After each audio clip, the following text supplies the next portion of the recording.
Chapter 47. The days flowed by like flowing water.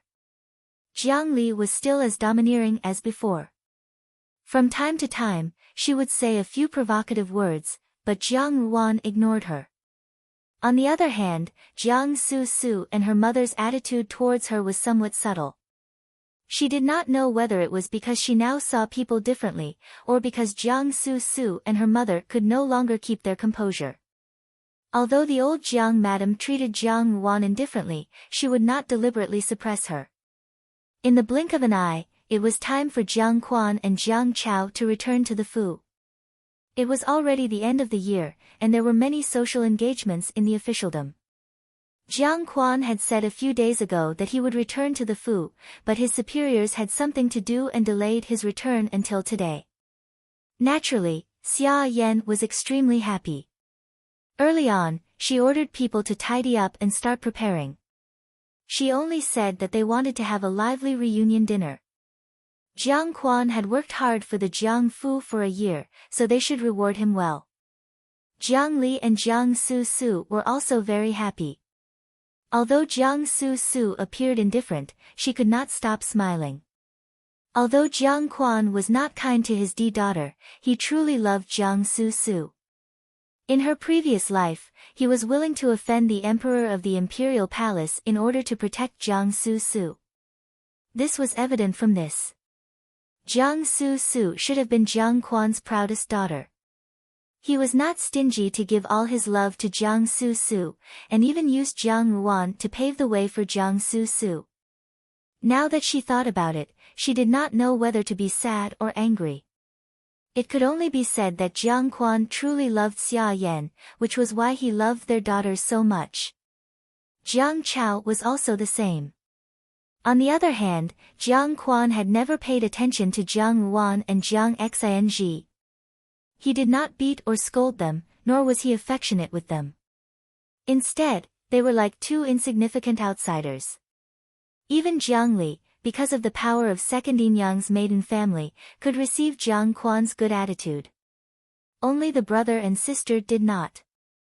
Thinking about it, Zhao Mei and General Zhao had long broken off their relationship, so there was no help in the officialdom.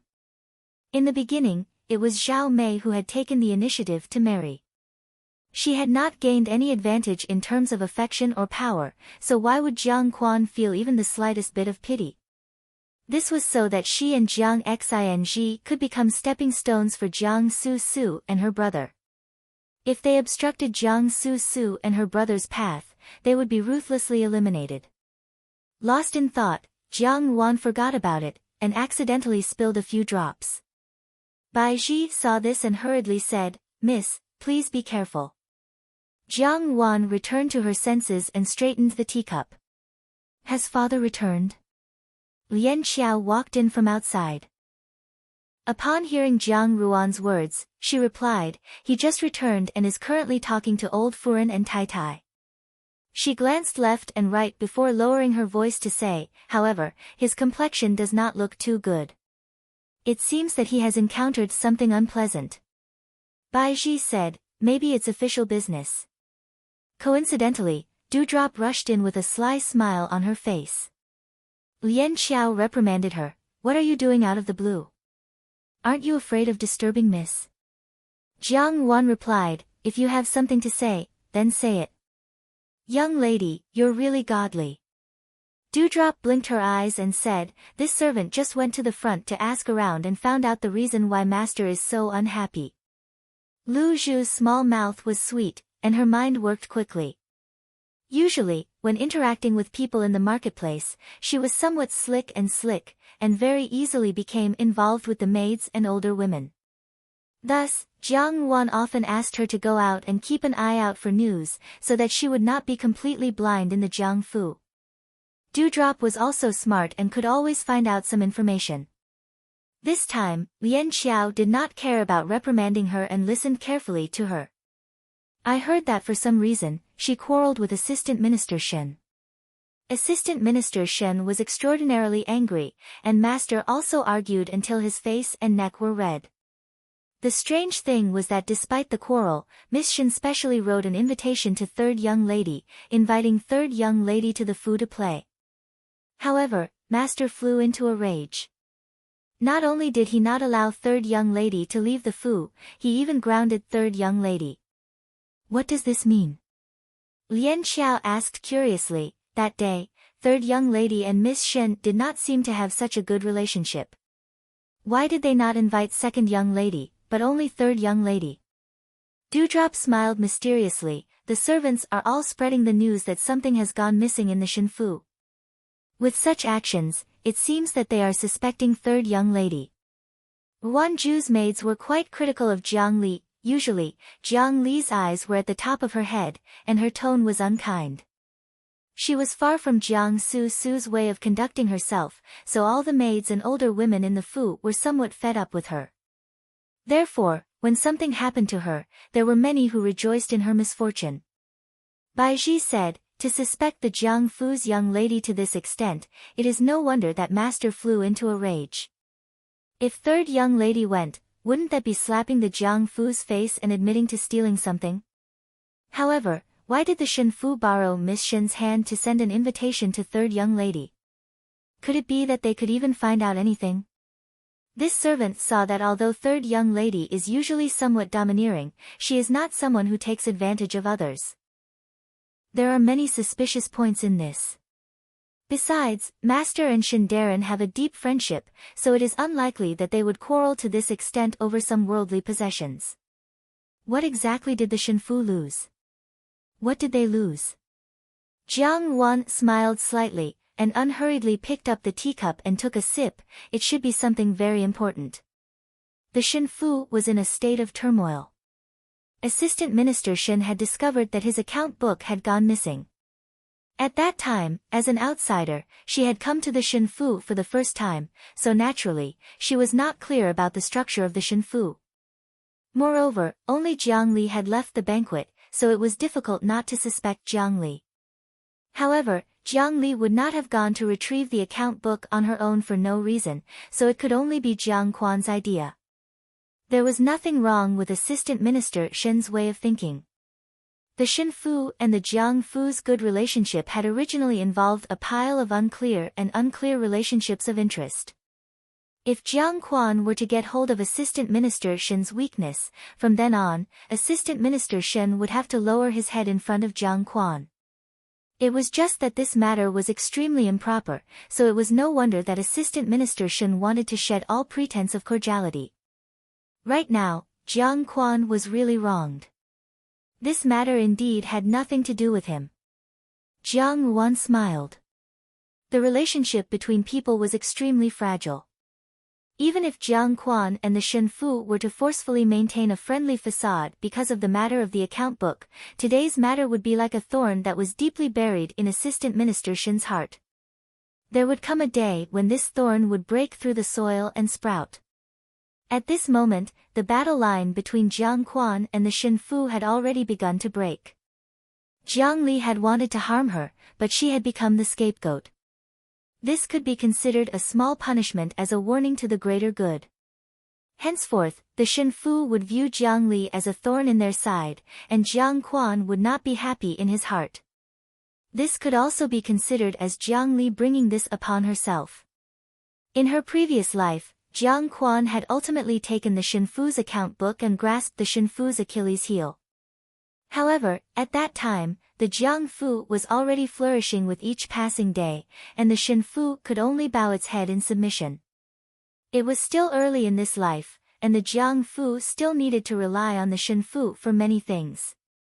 The premature rupture of the alliance was a disaster rather than a blessing for Jiang Quan. Jiang Wan patted her clothes and stood up. Since father and second brother have already returned to the Fu, we can't not go and take a look. There's no need to say that we are disrespectful or unfilial. Let's go. I haven't seen father and second brother for 5 years, and I don't know how they look now. Chapter 48. In the parlor, Xia Yan was dressed in a short, lotus-colored, satin jacket and a blue, gauze fan skirt, which accentuated her waist. Although she was already a mother of 2 children, she still looked like a young woman. Her skin was full and moist, slightly adorned, and her hair was also mainly beautiful. In front of a room full of concubines, she was like a slender and elegant lotus. In addition to her scholarly aura, she was truly a rare beauty. Jiang Quan's gaze softened as he looked at her. When he said, "You've worked hard," his eyes were full of tenderness. Second Yinyang, who was standing at the side, could not bear to watch. Her carefully groomed eyebrows raised, and she deliberately softened her voice, "Lao Yi, we have finally welcomed you back." Second Yinyang could actually be considered a beauty, but her beauty was somewhat sharp. Her face was thin, and she appeared somewhat unkind, unlike Xia Yan, who was gentle and affectionate. Moreover, this kind of flattery seemed somewhat artificial. Jiang Quan's face was somewhat impatient, but he indifferently responded. Seeing this, Second Yinyang's hands fiercely twisted the corners of her clothes a few times. Eldest Yinyang wore a long, pale, straight, and white dress. Her lips held a humble smile as she quietly retreated to one side. Compared to the 2 beautiful maidservants by Xia Yan's side, she was more like a second-rank maidservant. Jiang Quan did not even look at her, so Jiang Su stepped forward and smiled, "Father has returned." Jiang Quan usually smiled in a carefree manner outside, but in front of Jiang Su, his face had never darkened. A trace of a smile appeared on his face as he reached out and patted her head, "I've brought you some small toys. Later, I'll have someone bring them to your room." Second Yinyang's eyes flashed with jealousy and hatred. The Jiang Fu had 4 daughters, and the only one to receive this special honor was Jiang Su. Jiang Chao, who was talking to the old Jiang madam, suddenly thought of something and opened his mouth. "Hasn't Wan Mimi returned? How come I don't see her shadow?" Jiang Su's smile froze, and Jiang Quan also seemed to have just remembered. His smile disappeared and his brows furrowed. Seeing this, Xia Yan smiled and was about to speak when a soft female voice sounded from the front of the hall, "Jiang Wan greets father." Both Jiang Quan and Jiang Chao raised their eyes to look, and saw a young girl wearing a dark red embroidered overcoat gracefully step forward. On her chest, there was a large embroidery of 8 large flowers. Her raven black hair was coiled up with a multicolored pearl hairpin. Her attire was simple yet extremely beautiful. However, what was even more beautiful was her appearance. Her skin was white as snow, her lips were red like cherry blossoms, and her beautiful eyes were filled with endless affection. However, from the corners of her eyes, there was a trace of faintly discernible coldness. She was beautiful and calm, like fire and ice. If one were to say that Jiang Su was a peerless beauty that only existed in the mortal world, then the young lady in front of his eyes was like a peerless beauty that did not exist in the mortal world. Her every move made people unable to take their eyes off her. Step by step, she steadily walked forward. Her walk was magnificent and charming. Stopping in front of Jiang Quan, she softly said, "Father." It was only then that Jiang Quan and Jiang Chao regained their senses. Both of them sized up the eldest daughter of the Jiang family who had just returned from the country house. Compared to 5 years ago, it was as if Jiang Wan had changed into a completely different person. Inside and out, there was not the slightest trace of her past self.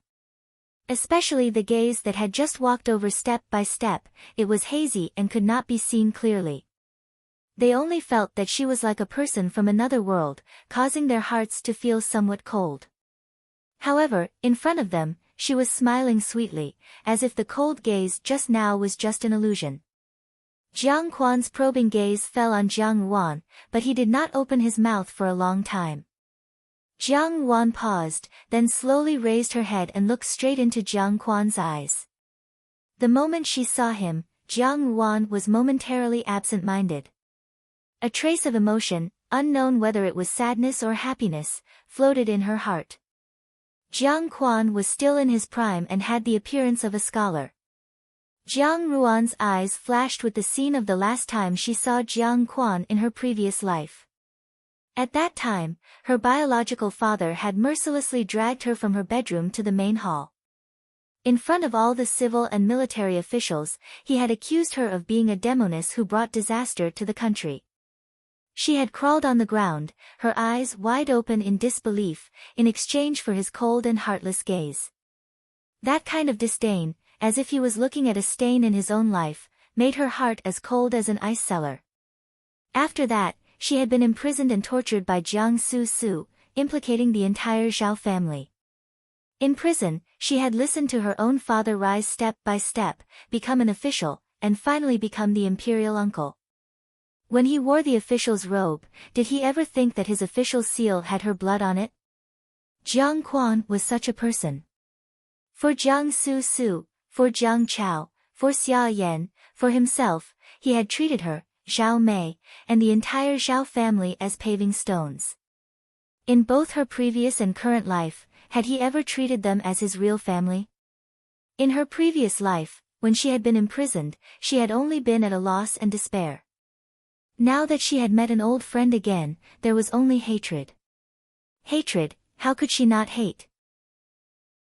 Being made into a human swine by Jiang Su, unable to move, and seeing her own young son being played with by a powerful official with her own eyes, who could understand this kind of heartrending pain? Hearing the news of her family being executed with her own ears, yet having no one to turn to for help, how could she explain the grief and indignation? Since hell did not accept people like her, she had returned to the human world. If she did not let these people have a taste of hell, how could she be satisfied? From the moment of her rebirth, she had already abandoned all kinship with Jiang Quan and wholeheartedly focused on vengeance. She widened her eyes slightly, her pair of fog-like eyes suddenly became clearer. Looking deeper, it was clear, like a clear spring flowing in the mountains, without the slightest impurity. The voice in front of her was as gentle as the wind, and she called out again, "Father." In a flash, Jiang Quan regained his senses. His eldest daughter's smile was bright and beautiful, but for no reason, it made people feel uneasy. He glanced at Jiang Wan and said, "It's good that you're back." After that, he did not express anything else. His coldness made Lian Qiao and Bai Ji, who were behind him, feel somewhat indignant. Jiang Wan did not seem to notice, and smiled at Jiang Chao, who was beside her, second brother. Jiang Chao was still the same as he was in her memory, with a sunny and cheerful appearance. He scratched his head uneasily, and answered with a smile, "Wan Mimi." However, there was a trace of unclear meaning in his eyes. Both of Xia Yan's children were people who knew how to wear a mask. After Jiang Xing's death, this second brother of hers was extremely good to her. Jiang Chao seemed to have an amiable and upright personality, but occasionally, he would act foolishly and suffer losses. With such a personality, anyone would be willing to befriend him, especially Jiang Wan, who had lost Jiang Xing. She could also find the warmth she had lost from this second brother of hers. However, in reality, this foolish and upright youth had ultimately married the beloved daughter of the current prime minister. Since then, the prime minister had become part of the 8th prince's faction. Now that she thought about it, everything from her previous life had become a mirage. Her impression of Jiang Chao remained the same as in her previous life, when he had attempted to use her beauty to become a bargaining chip in the bureaucracy. In the end, she had entered the palace, and this good brother of hers had played a part in it. She still remembered his solemn promise, "Mimi is such a heavenly beauty, after entering the palace, you will certainly be favored by the emperor." This kind of riches and honor that splashes the heavens is Mimi's good fortune. Chapter 49. Jiang Chao was dressed in a long, indigo robe embroidered with gold, which made his usually high-spirited expression appear more steady, and he also had a trace of the aura of nobility. Although his speech and mannerisms were deliberately concealed, he still had the style of an official. In Jiang Ruan's eyes, this was shameful, but in the eyes of the old Jiang madam, she was extremely satisfied.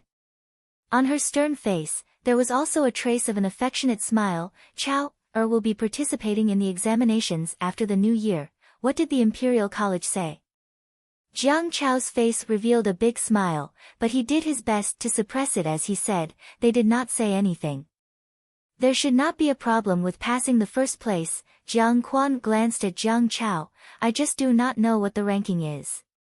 In any case, what needs to be done has already been done.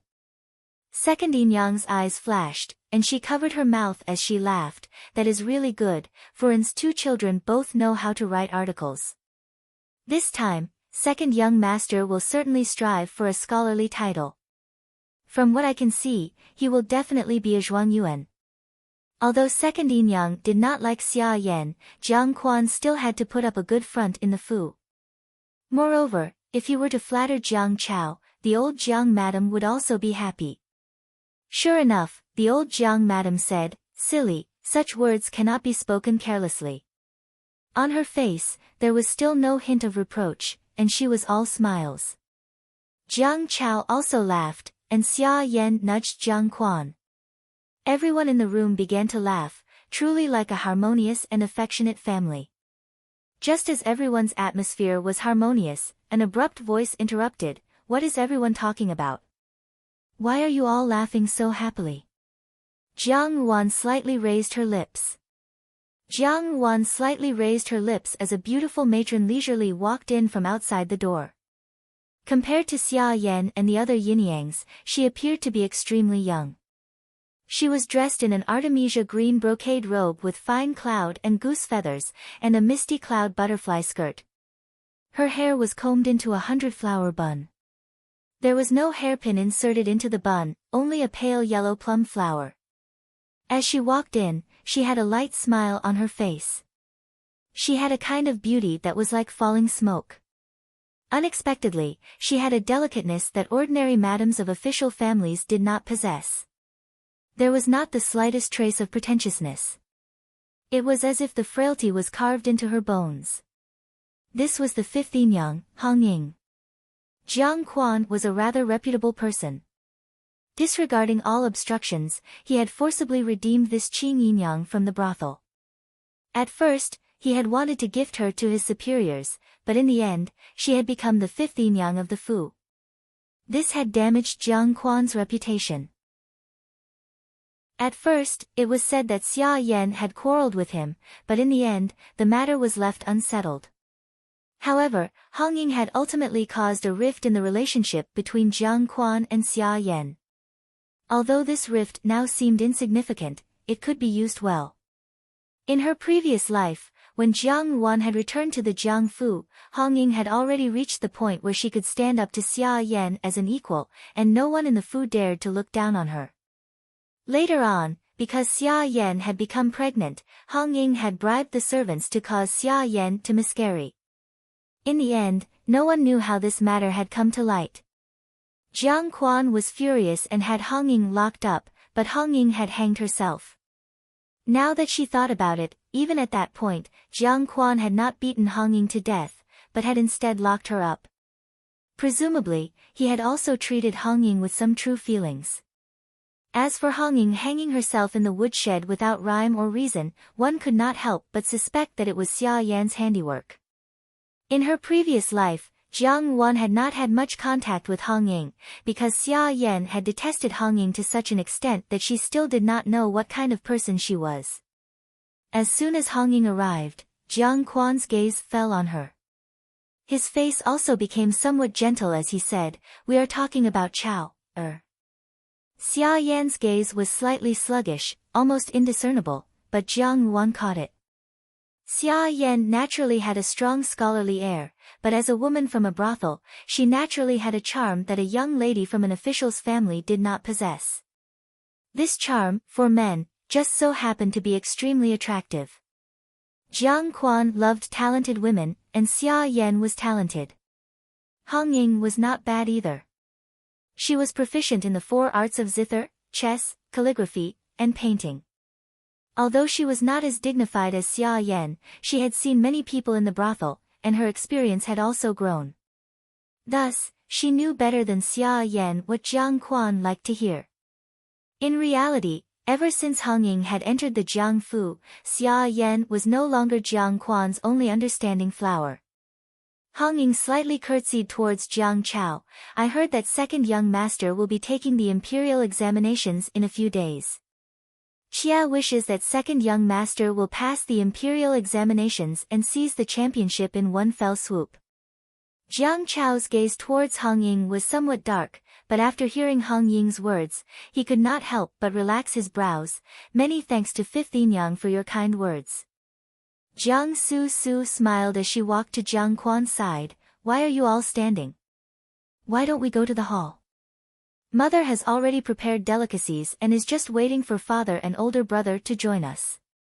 The old Jiang madam also clapped her hands. Exactly, second girl is still the most considerate. Everyone in the house happily walked towards the hall. Jiang Wan watched them with cold eyes, and when Jiang Quan walked past, she softly said, why don't I see third younger sister? Second Yin Yang, who was standing to one side, paused, turned her head, and forced out a smile. Third young miss is not feeling well today, and is resting in the room. Has a doctor been invited? Jiang Wan asked with concern. If it is not a problem, send someone to call her. Today is father's return to the Fu. Don't worry about it, Jiang Quan interrupted her coldly. Let her rest for a few more days. Jiang Wan immediately fell silent, and second Yin Yang fiercely twisted the handkerchief in her hand before slowly catching up to Jiang Quan, who was in front. Jiang Wan smiled faintly again. During the meal, everyone was in high spirits, but it was only on the surface. It was unknown what each of them was plotting. After the meal, Jiang Quan did not go to Yan Hua Yuan, but to Hong Ying's courtyard. Second Yin Yang was naturally indignant, and after cursing him as a vixen, she left. However, Xia Yan gently sent him off, and did not seem to be unhappy at all. At night, when this matter was brought up in the courtyard, Lian Xiao even said, Furen is really amazing. Master has just returned to the Fu, and immediately went to Fifth Yin Yang's courtyard, and she can still smile. Baiji glared at her. What nonsense are you talking about? Did I say anything wrong?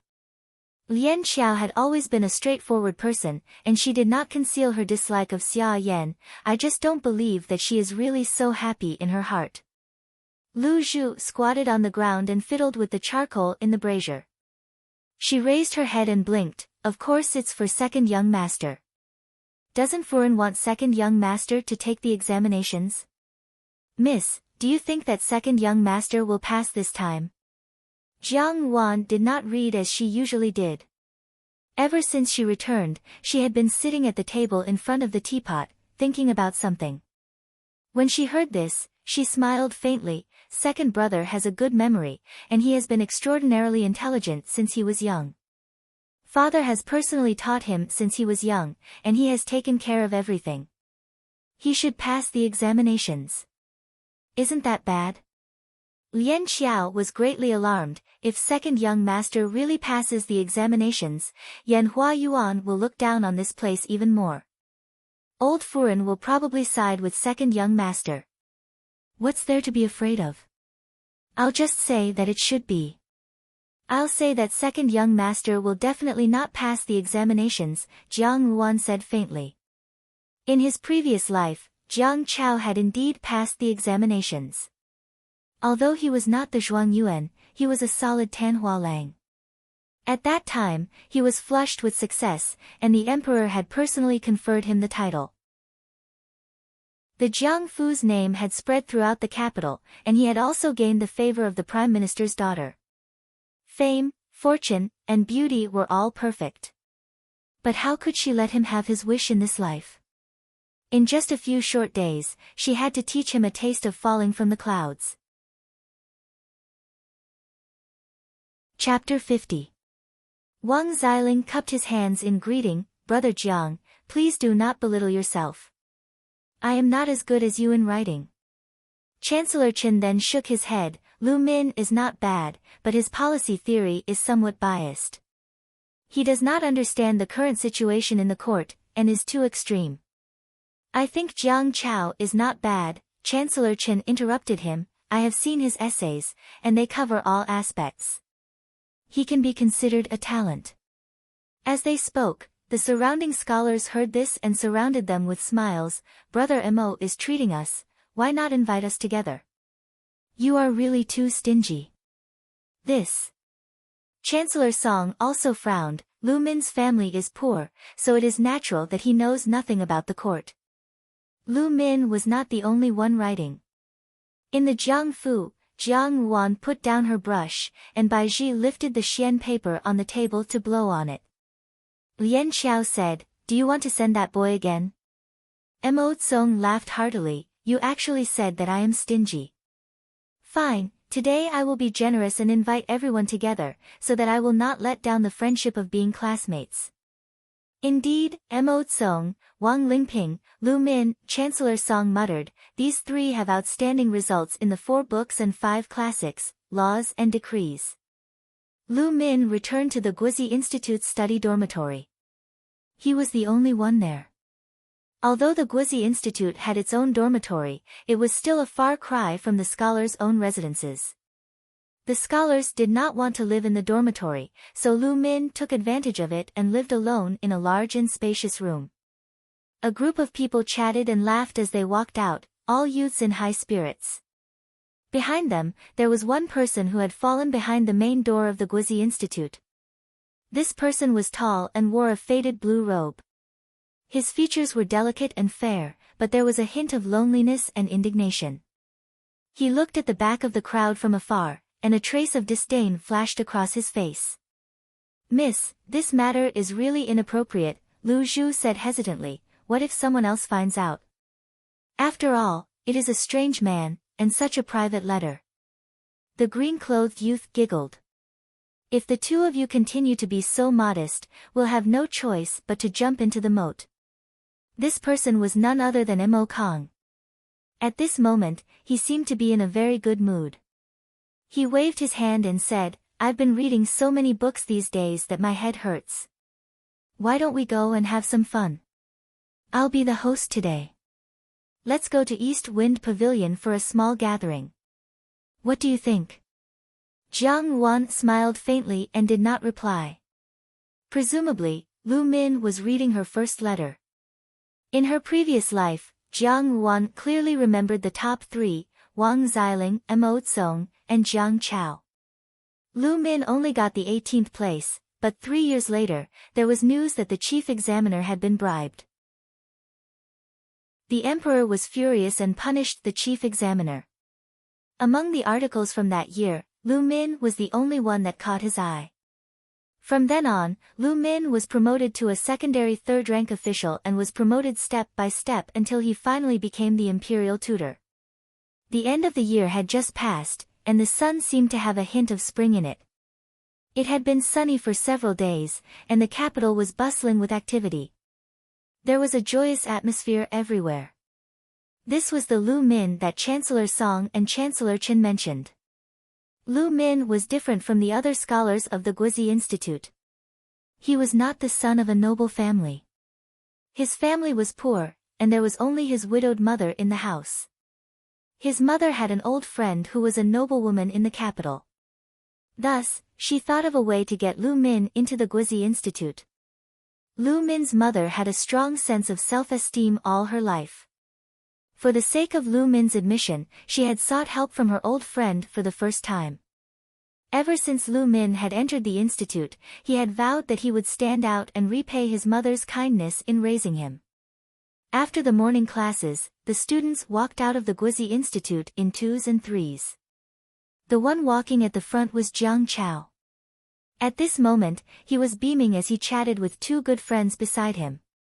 Chancellor Song also smiled and agreed. Jiang Wan nodded, "I will go later, after today."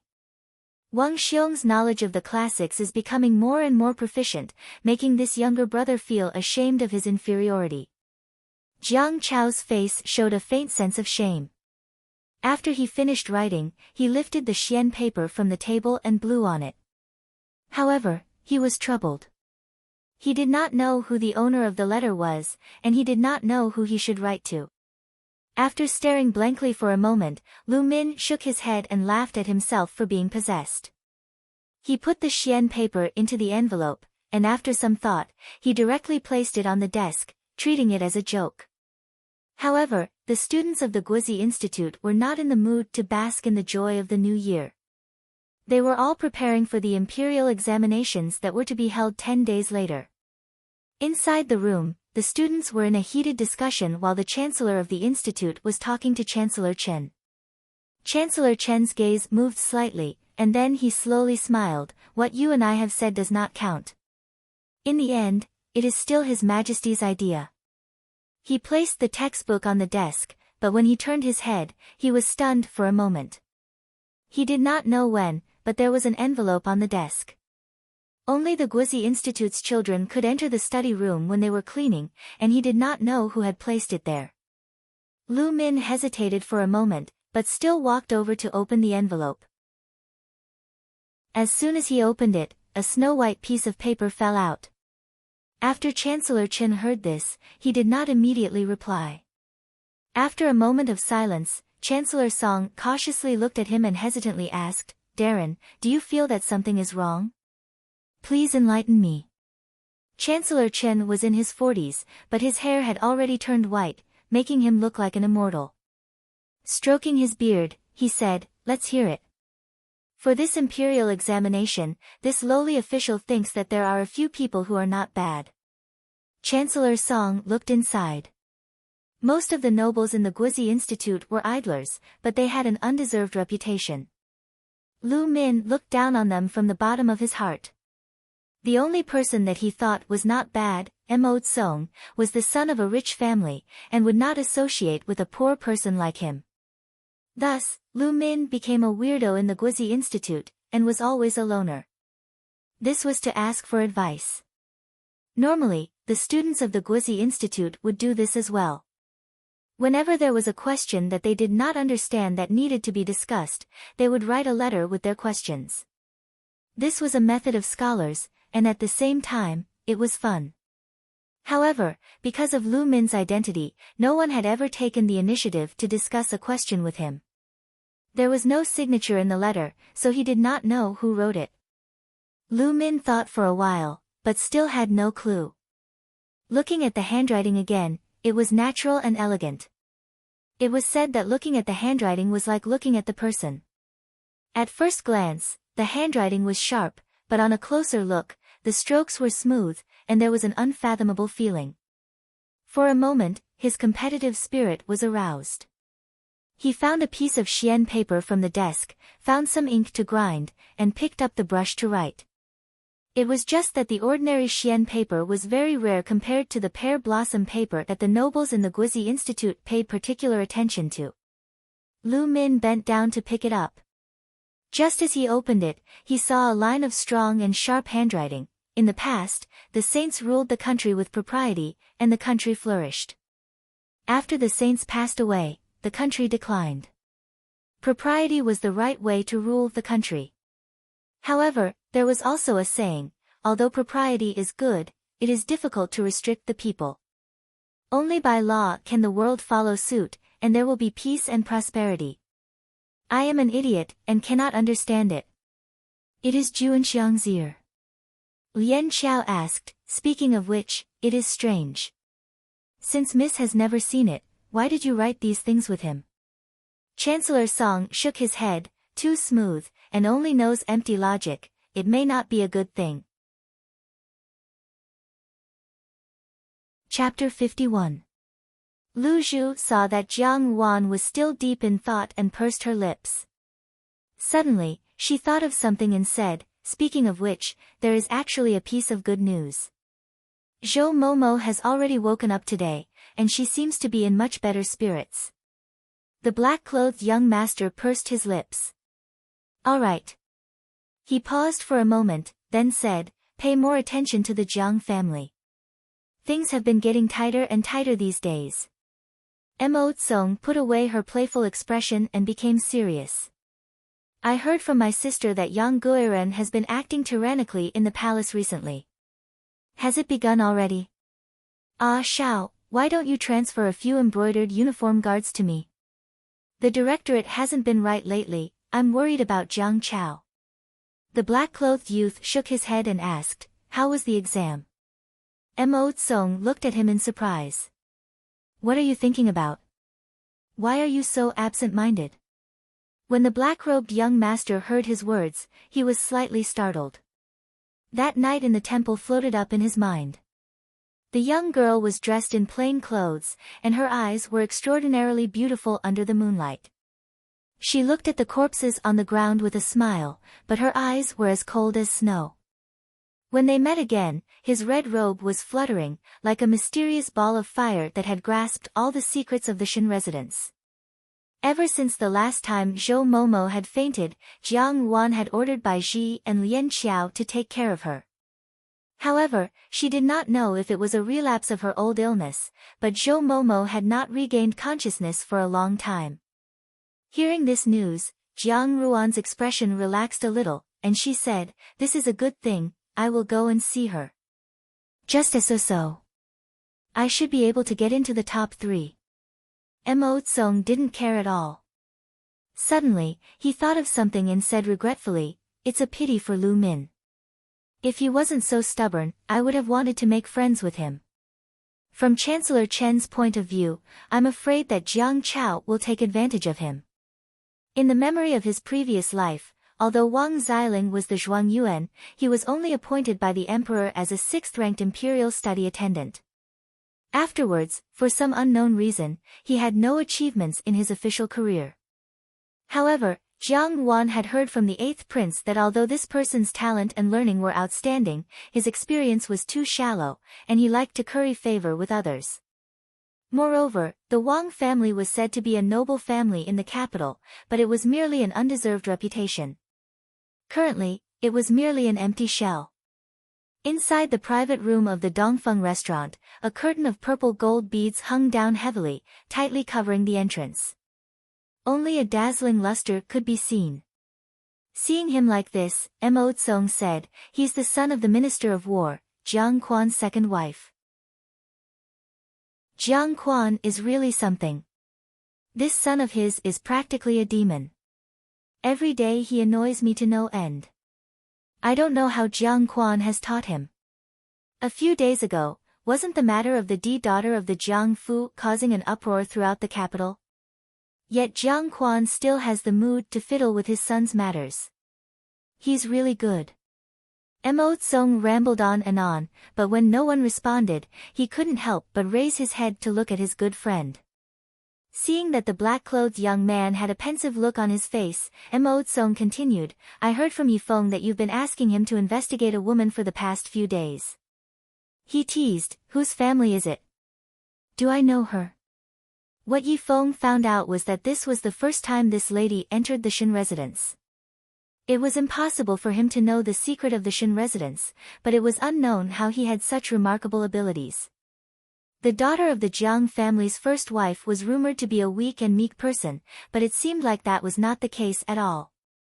Who exactly was she? The most important thing was that Lu Min had always been on the crown prince's side.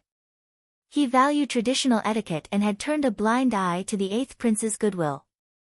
However, Lu Min's opportunity was 3 years later. Too many things could happen in 3 years' time. What Jiang Wan wanted to do was to help this impoverished future grand tutor and bring forward his opportunity. The black-clothed young master slightly regained his composure and lightly said, "It's nothing. Recently, 8th brother has been very close to Prime Minister Liang. There are many fishy things about the imperial examinations. You should pay more attention." Needless to say about Jiang Chao, Mo Tsung was a talent. Mo Tsung was the youngest son of the imperial minister, Mo Darren.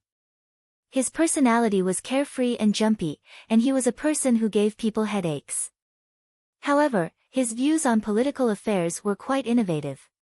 For the emperor, who was used to hearing the officials stick to the conventional answers, it was undoubtedly a fresh experience.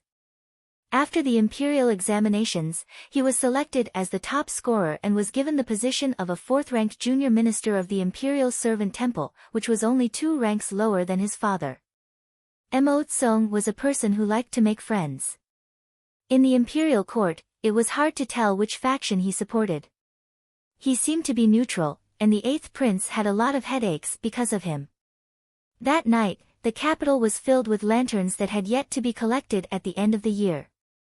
The dark sky was also illuminated with a bright red. Many common people also walked the streets. There were Jianghu people everywhere, and the temporary stage was set up. It was very lively. In the whole world, only you would dare to brazenly defy the imperial edict. The green-clothed young master sat down in front of the table in the middle of the room. He poured himself a cup of tea and drank it in one gulp. He sighed, "If you had come half a quarter of an hour earlier, I would not have needed to accompany that group of people from the Guozijian to drink and drink." This person was Mo Kong. The black-clothed young man ignored his teasing, and his eyes became increasingly cold. Mo Tsong touched his nose. Although he looked embarrassed, he could not help but say, "You don't have to be shy. There is nothing to be shy about. When it comes to other things, you are better than me.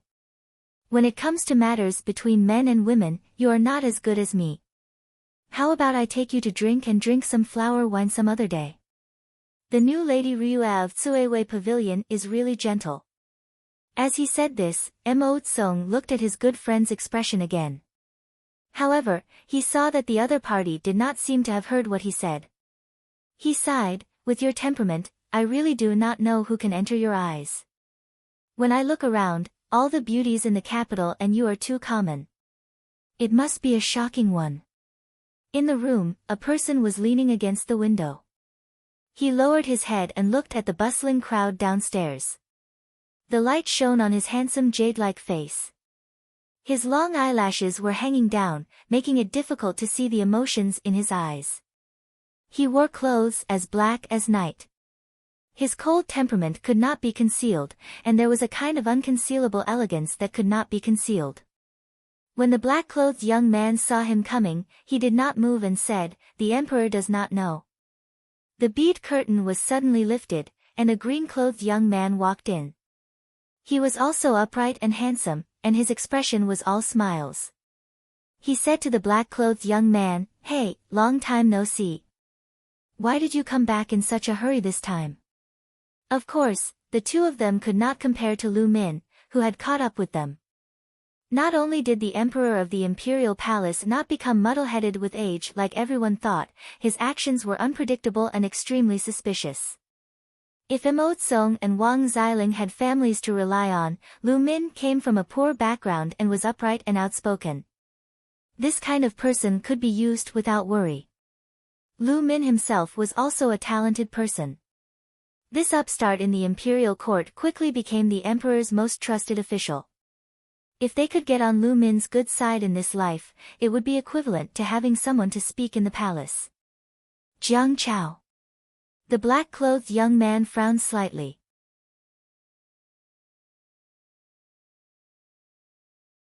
Zhao Mei's death had something to do with Xia Yan, and she believed that this was true. If Jiang Quan also knew about this matter and tolerated it until now, then in the future, he could not blame her for being heartless. As she was thinking this, she heard someone report from outside, "Miss, Sister Du Wan from Guilin Courtyard is here." Du Wan walked in with a smile. Old Madam asked this servant to invite eldest Miss over. "She has something to tell you." Jiang Wan stood up and asked in a warm voice, "We have troubled Du Wan Jijie to make this trip. We will go now." "Du Wan Jijie, do you know what is the matter?" Du Wan smiled, "Eldest Miss, please don't call me that. I'm not worthy of it." This servant doesn't know what it is, but looking at the date, the Lantern Festival should be coming soon. During the Lantern Festival, Jiang Ruan's pupils suddenly shrank and her expression abruptly stiffened. Her hands seemed to be unable to straighten as they stood rooted to the ground like stones. Bai Ji worriedly asked, "What's wrong, miss?" Jiang Ruan then returned to her senses and smiled, "Nothing." Her fingernails, hidden in her sleeves, secretly dug into her palms. The Lantern Festival. The Lantern Festival. In her previous life, the day that made her infamous should have been a few years later, on the Spring Festival when she had just returned to the Fu. On that day, The ridicule in everyone's eyes, the worry of Xia Yan and her daughter, and Jiang Quan's indifference, were vivid in her mind. Now that she had been reborn, the date of her return to the Jiang Fu had been brought forward by a few years. She did not know whether that despicable and despairing day would repeat itself. Regardless of whether it would or not, there was one thing that was different.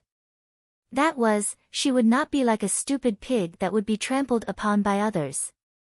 Whoever harmed her, she would return the favor 1,000 times, 10,000 times over. Du Wan was originally looking at Jiang Ruan with a smile, but at this moment, her heart could not help but skip a beat. She only felt that Jiang Ruan's gaze was as if she wanted to eat someone. Unexpectedly, it was no different from the evil spirits of the 18 layers of hell painted on the temple walls, emitting a dense ghostly aura. In the next second, she saw Jiang Ruan looking at her with a smile, her eyes as clear as the flowing water in the mountains. She softly said, "Let's go to Zumu's courtyard." In Guilan Yuan, Jiang Su and Xia Yan had already arrived. Seeing Jiang Wan and Du Wan enter, Jiang Su was the first to jump down from the old Jiang madam's couch. Her voice was filled with uncontrollable excitement. "De Jie, the Lantern Festival is in 3 days. Zumu has ordered us sisters in the Fu to go to the Ling Long boat to play. De Jie has not been there yet, right? It's so fun." Xia Yan gently said, "Wan Yang has just returned to the capital. The Lantern Festival is very lively. Why not go together to take a look? It's also good to share in the festive atmosphere." Jiang Ruan's eyebrows raised and she sneered in her heart. Sure enough, whether it was in her previous life or this life, Xia Yan and her daughter's intention to trick her had not changed one bit. The Lantern Festival was a very special festival in the Great Jin dynasty, especially for those who were in love.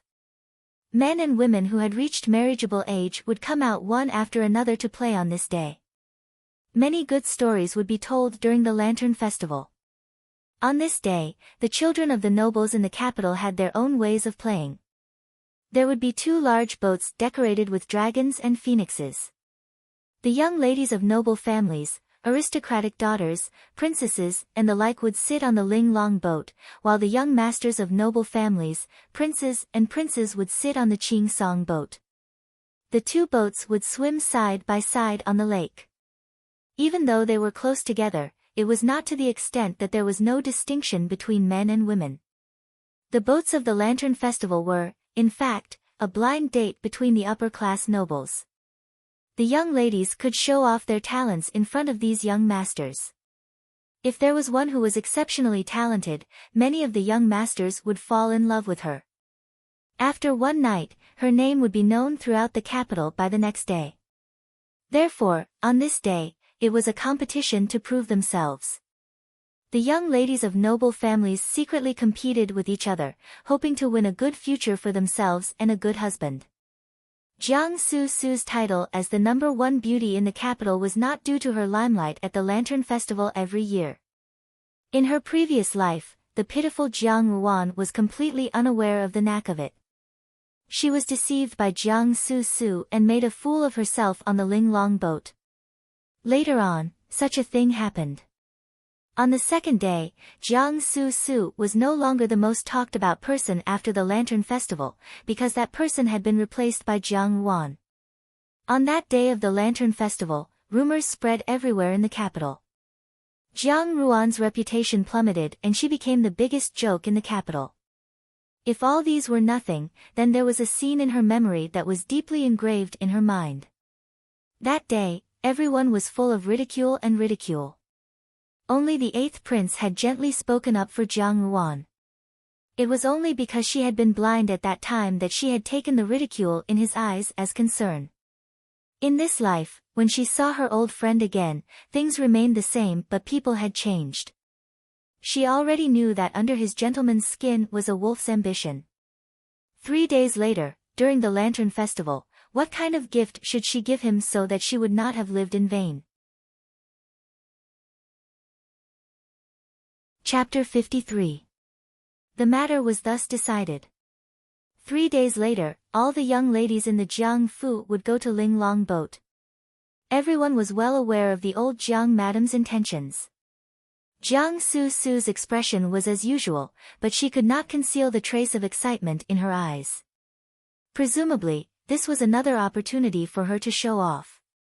Jiang Li, on the other hand, had been spared from confinement by Jiang Quan. When they met at Gui Lan Yuan, she seemed to be much more restrained.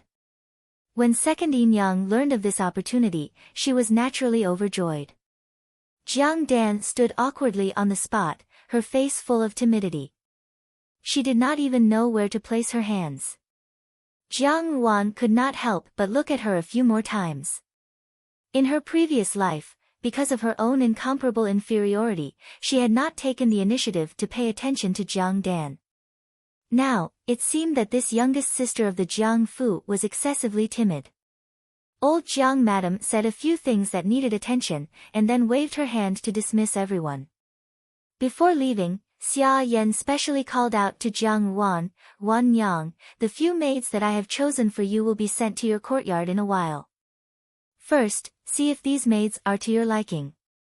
If they are not to your liking, we can change them." Jiang Wan smiled and thanked her, not the slightest bit of annoyance could be seen. Xia Yan's smile deepened, and the two of them exchanged pleasantries before leaving on their own. After Xia Yan and Jiang Su had left for a long time, Lu Zhu said, "Furen is a little too impatient. There is no need to disgrace yourself. Others see that it is for the good of me as a daughter. How can it be considered disgrace?" Jiang Wan did not take it to heart. Lu Zhu had been with Lian Qiao for a long time, so she did not conceal her words. Like pouring beans from a bamboo tube, she said, "Who are you trying to deceive? Even this servant can see the knack. Everyone here is well aware of it." Old Furen also did not say anything, so this Fu is not peaceful all day. Jiang Wan burst out laughing. Because Lu Zhu was a servant of the residence and not a child of a master, she was not as loyal to the Jiang Fu as Lian Qiao and Bai Ji. She talked about it as if it was someone else's house. When Jiang Wan laughed, Lu Zhu reacted and blushed. "This servant has overstepped her boundaries, miss, please punish me." "What you said is very correct," Jiang Wan said. Lu Zhu was not biased towards the Jiang Fu, and this was actually a good thing for her. After all, the things that she wanted to do would be against the Jiang Fu in every aspect. Lian Qiao and Baiji might find it hard to accept, but some of these matters could be handed over to Lu Zhu to handle. Just as he was walking, a person walked towards him. She had a slender waist and walked like a weak willow in the wind. Before she even reached the tip of his nose, a faint fragrance lingered around him. That person was wearing a pinkish-green short jacket and an autumn-fragrant long skirt. She was like an orchid swaying in the wind. It was the fifth mistress, Hong Ying. Seeing Jiang Wan, Hong Ying's eyes curved as she greeted her, "Eldest young lady." Jiang Wan smiled. "Fifth Yin Yang is becoming more and more beautiful." Hong Ying's charming face reddened. "Eldest miss must be joking. These words are too much." Jiang Ruan's smile became even more cordial. Hong Ying was tactful and smarter than she had imagined. At the very least, she did not reject Jiang Ruan's advances.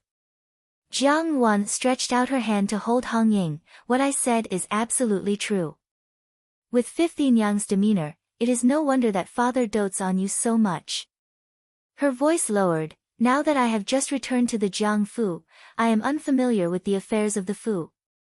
It just so happens that when I see Fifth Yin Yang, I feel a sense of familiarity. In the future, I hope that Fifth Yin Yang will take good care of me. If one day I do something wrong and make father angry, I hope that Fifth Yin Yang can put in a good word or two for me."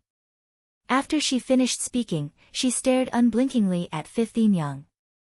These words were said with a profound meaning, as if hinting at something. Hong Ying was startled for a moment. She raised her head and saw Jiang Ruan's smiling gaze. Hong Ying felt as if her gaze was covered by a layer of fog. It was clearly clear and limpid, but it made one's heart feel fuzzy. After thinking for a while, her face revealed a terrified expression. Eldest young lady, what are you saying? If I can help eldest young lady, this servant will definitely spare no effort. Jiang Wan smiled slightly, then I will thank 15 Young first. In this Fu, the only person I can rely on is someone like 15 Young. With 15 Young's appearance and demeanor, even the main branch Furen cannot compare. Hearing these words, Hang Ying could not help but feel her heart skip a beat. She looked at Jiang Wan tentatively and smiled. Eldest young lady, please do not make such a joke with this servant. Furen is of noble birth, while this servant is of lowly birth. The difference between us is like cloud and mud. Every dog has its day, the river flows east for 30 years, and the river flows west for 30 years. Has 15 Young ever heard of this saying? Jiang Wan said, who can say for sure what will happen in the future? 15 Young, do not unduly belittle yourself. Even if one is born of lowly birth, it does not necessarily mean that one will not have a good future. Hang Ying paused, lowered her head, and softly said, the Lantern Festival will be in 3 days. Has eldest young lady gone to old Furen's place? Her sudden words caused Dezhu, who was following behind her, to be somewhat astonished. She heard Jiang Wan say, that's right, several sisters have gone together. Eldest young lady is kind-hearted, but there are some things that you should pay more attention to. Recently, Furen and second young lady have been acting strangely. Eldest young lady, you must take care. After Hang Ying finished speaking, she did not linger and hurriedly left without looking at Jiang Ruan's expression. Dezhu, who was behind her, said thoughtfully, young lady, 15 Young's words seem to have another meaning. She is an intelligent person. Jiang Wan said, if only she had been able to give me such advice in my previous life. How good would that have been? The last sentence was spoken in a very low voice, so Dezhu did not hear it clearly. She was stunned for a moment. What? Jiang Wan smiled, nothing, let's go back. When they returned to Ruanju, just as Xia Yan had said, the newly sent servant girls had already arrived. When they saw Jiang Wan return, they neatly stood in a row. Bai Ji and Lian Qiao were the first-class servant girls who served personally, while Dezhu was the second-class servant girl. In the Jiang Fu, every young miss had 2 first-class servant girls, 4 second-class servant girls, and 6 third-class servant girls. Yan Huayuan had sent 4, and said that Jiang Wan would personally pick the rest in a few days. The 4 servant girls occupied a row, and all of them were beautiful maidens in their budding years. When Jiang Wan entered, she did not even glance at them, and walked to the soft couch at the side to flip through a book. Lian Qiao and Bai Ji did not say a word, and quietly stood behind Jiang Wan. From time to time, they would serve her hot tea, and they really treated the few young girls in the room as invisible. This went on for more than an hour, and finally, someone could not bear it any longer. One of the servant girls took the lead and walked forward, saying softly, servants greet eldest Mississippi. Only then did Jiang Wan slowly raise her head, seemingly extremely mischievous. She swept a glance over the few servant girls, but her pair of upturned charming eyes were sharp, and finally fell on the face of the servant girl who had walked forward. The servant girl was born with a face as beautiful as a flower and as beautiful as the moon, and also had a somewhat scholarly air, which doubled her beauty. Her head was lowered, and her appearance was full of humility. What is your name? Jiang Wan smiled slightly. Servant's name is Shu Xiang. The servant girl replied meekly. Shu Xiang. Jiang Wan slowly sipped a mouthful of tea. In her previous life, the servant girl who had accompanied her into the palace looked humble and obedient, kind and amiable. At that time, it was precisely because she had taken a fancy to her literacy that she had kept her by her side. Her last impression of her was that day, before she had become a human swine, when Jiang Su had come to visit her in prison, accompanied by her personal servant girl. Now, she had been sent back to her side. Chapter 54. The 14th day of the first month was the annual Lantern Festival of the Great Jin Dynasty. For young people, it was a grand occasion. As early as a few days ago, the slightly famous clothing and jewelry shops in the capital were bustling with noise and excitement, and cosmetics shops were in short supply. On that day, the young Shiozai gathered in the tavern early in the morning to discuss who would come out on top in this year's Ling Long boat. Early in the morning, Jiang Yuan was woken up by Bai Ji and Lian Xiao. The two of them were busy picking out clothes and jewelry for her to wear that day. Lu Zhu regretted that she could not tag along and said resentfully, "Mrs. Charm will definitely be outstanding tonight. It's a pity that this servant will not be able to witness it. I don't know how many people will faint." Lian Xiao heard the sourness in her words and jokingly scolded, "What nonsense are you talking about? Why don't you give me this position to you? I can just stay in the fu and guard it." "How can that be?" Lu Zhu pouted, "I am not doing things for Mississippi. Moreover, the few new people in the courtyard are not easy to get along with. Since you are not here today, let me kill some of their prestige." "Miss Lu Zhu, please take it easy," Bai Ji also teased, "don't scare these delicate young ladies. They are all servants, how can they be delicate?" Lu Zhu's eyes revealed a trace of disdain, "Moreover, they are all black-hearted. Today, I saw that Xu Xiang rummaging through the inner room a few times, so I followed her. Do you know what I discovered? That Xu Xiang actually stole a handkerchief from Mississippi." "What?" Lian Xiao, who was combing Jiang Ruan's hair, trembled and cried out in surprise. Her actions immediately stopped. "Why didn't you stop her?" Jiang Ruan's gaze paused and she also looked towards Lu Zhu. However, unlike Lian Xiao, she was calm and composed. Lu Zhu said, "Miss has instructed this servant to keep a close eye on those servant girls, especially Xu Xiang. When necessary, I will act according to circumstances. All I need to know is that the servant girl is on the same side as Yan Huayuan. This servant has followed human traffickers in Jianghu since young and has seen many things. If that Xu Xiang's hands and feet are not clean, then it's fine. What I am most afraid of is that she has dirty thoughts. This handkerchief was not a small thing. If it fell into someone else's hands, it could ruin the girl's innocence and ruin her life for no reason. Young lady was asleep at the time, and if this servant reported back to young lady, it would be too late. Thus, this servant acted on my own." Jiang Yuan looked at her, "How did you do it?" A trace of pride flashed in Dewdrop's eyes. "When she went out, I replaced the handkerchief she hid under the pillow with the second young lady's." Bai Ji was shocked. "Why did you do this?" Suddenly, she frowned. With De Jiejia's appearance, this is the first time she has returned to the capital. On Ling Long boat, she will certainly attract attention. Although she tried her best to conceal it, in the end, a trace of jealousy was revealed. Xia Yan saw this and sternly said, "You do not need to care about her, she is only an inauspicious girl. Your father treats her like that, in this Jiangfu, how can she surpass you? Speaking of which, tonight, you do not need to worry about her stealing your limelight, I have already arranged everything." "Arranged everything?" Jiang Su Su stared blankly for a moment, then laughed out loud, "I know that mother loves me." Xia Yan tapped her forehead, "In this fu, if she cannot be of help to you, then there is absolutely no reason to keep her around. Otherwise, if something goes wrong in the future, Jiang Ruan's appearance is too magnificent. These few days, I have observed her, and if she is not stupid, then she is too scheming. Seeing how she dealt with Qin Zhao and his family, she is definitely not someone who can be easily fooled. I do not know why, but she always makes me feel uneasy.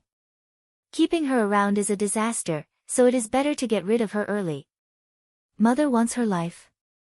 Jiang Su Su asked. "Why would I want her life?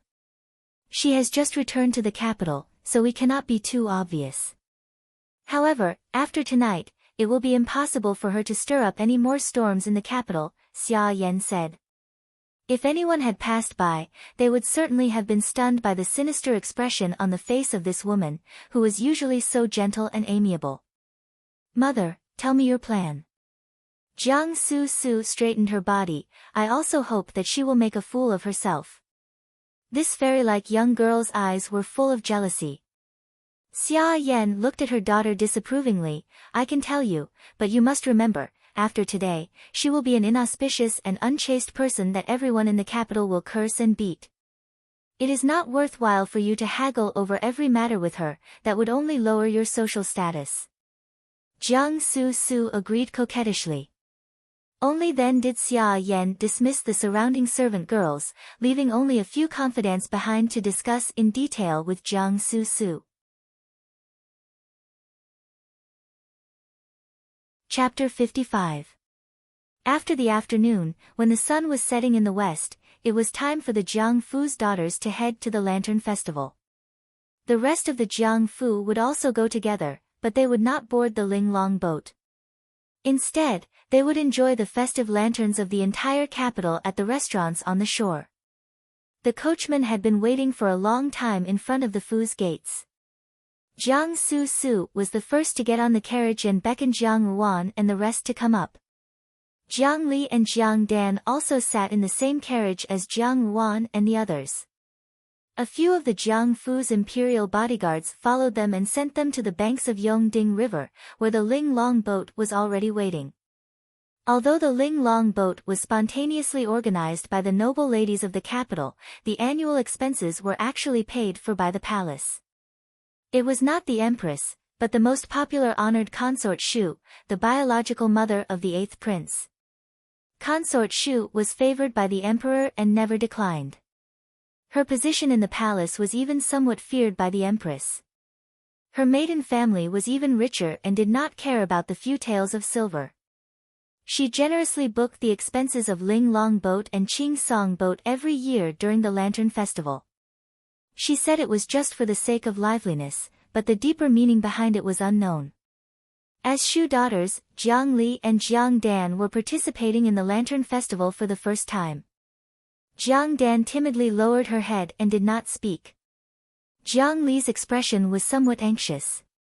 If it were not for the fact that she had misgivings about Jiang Wan and Jiang Su, she would have long since lifted the curtain and stuck her head out to take a look. As Jiang Wan closed her eyes to rest, she suddenly heard Jiang Su's voice. "Does de Jie know any talents?" As expected, she had come. Jiang Wan sneered in her heart, but when she raised her eyes, she said in astonishment, "I don't know anything." Why does second younger sister ask this? Why is de Jie so modest? Jiang Su pretended to be angry. "We're sisters, don't tell me you're shy." Big sister might not know, but every year on the Linglong boat during the Lantern Festival, every family's young ladies would have to display their talents in order to come out on top. If they were able to win, they would be able to obtain the most beautiful lantern on the boat. Jiang Wan lowered her head and muttered to herself, "It sounds interesting, but I really don't know how to do it." How could this be? Jiang Su said, when Danyang was still alive, she was proficient in the 4 arts of zither, chess, calligraphy and painting. "I don't believe that she didn't teach you." Her tone was innocent, as if she really was a frank and sincere little girl, but her words made people unable to be angry. At that time in the Jiang Fu, who did not know that Zhao Mei was a heroine? She had always been born in the Wu family, yet she was willing to learn the 4 arts for Jiang Quan. Moreover, for the sake of Jiang Quan, she had forced herself to learn those genteel things. In front of the capital's most talented woman, she was as childish as a child who had just learned how to read. Jiang Quan was partial to Xia Yan, and would always bring her along on any occasion. Thus, Xia Yan's elegance served as a foil to Xia Yan's rudeness, at least in the eyes of the common people. Now that Jiang Su had brought up the matter of Zhao Mei learning the 4 arts, it was easy to imagine the irony in it. "Second younger sister's words are wrong," Jiang Ruan said with a smile. "Could it be that second younger sister's knowledge was all personally taught by mother?" "Of course not. Father wants to invite a teacher to teach second younger sister, but I don't have the good fortune to invite a teacher in the Zhuangzi. Jiang Su choked and paused for a moment before saying, but I see that De Jijie is so intelligent, so you're not a person without any strong points. Moreover, this matter also concerns our Jiang Fu's reputation. Why doesn't De Jijie think about what talents you have that you can bring to the table? At the very least, it'll be enough to deal with it. In second younger sister's opinion, what can I do? Jiang Ruan asked. Jiang Su looked at her with some suspicion, but saw that Jiang Ruan's gaze was magnanimous, as if she really wanted her help to make a decision. She said, calligraphy, chess, and painting are not things that can be learned overnight. De Jijie has also never learned the zither. Why don't you dance? There should also be singing and dancing performances in the Zhuangzi. Just learn a few of the movements of those songs and dances. Jiang Ruan nodded, this is a good idea. Second younger sister has thought it through thoroughly. Jiang Li, who was at the side, sneered coldly, don't make a fool of yourself. Although she said this, a trace of schadenfreude flashed in her eyes. Jiang Dan, who was at the side, timidly smiled at Jiang Ruan. Jiang Ruan leaned back, if that's the case, I should think carefully about what dance to perform later. I believe that De Jijie will definitely amaze everyone. Jiang Su smiled. Jiang Ruan closed her eyes, as if she was really deep in thought. However, her heart suddenly became clear. The people on the boat were all young ladies of wealthy families. What kind of talent had they not seen before? Jiang Su's suggestion was to teach her the songs and dances that could be performed on the stage in the countryside. If she really danced, she would become the laughing stock of the entire capital tomorrow. As expected, Jiang Su used the same method as in her previous life. However, the show could not start as she wished. After traveling for an unknown period of time, they heard the coachman shout from outside. The carriage swayed and stopped. A few servant girls outside lifted the curtain, and the people on the carriage slowly alighted. Jiang Ruan was the last to alight. When she walked down the grassy shore and saw the scenery in front of her, she could not help but feel a little absent-minded. As the carriage moved, the sky had already darkened. In the deep and serene night sky, there were countless bright Kongming lanterns. The capital city was already in a state of splendor. The moat under their feet was also brightly lit. All kinds of lanterns covered the entire surface of the moat. At a glance, it looked like a flowing river of lanterns. The two boats at the front were carved with dragons and phoenixes, and decorated with many exquisite lanterns. Green smoke curled up in spirals, and sweet laughter could be heard. These were the Qing Song boat and the Ling Long boat. Jiang Ruan took a deep breath and heard the manservant outside yell, the Jiang family's young lady has arrived. The laughter stopped abruptly, and from the large windows of the two boats, gazes from everywhere fell on the few young ladies who had arrived late. As the capital's peerless beauty, Jiang Su naturally enjoyed such gazes. Today, she wore a silver rat gown with a white plum blossom long skirt. Her hair was tied up in a flowing cloud bun, and she only had a white plum blossom jade hairpin on her temples. As she walked, her snow-white cloak swayed in the wind. She was incomparably elegant, like a fairy descending to the mortal world.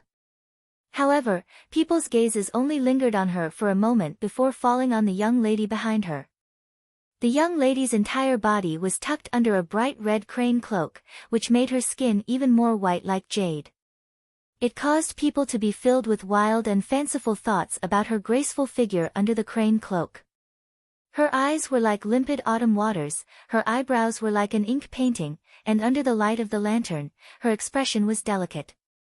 Her slightly upturned charming eyes contained a faintly discernible coldness.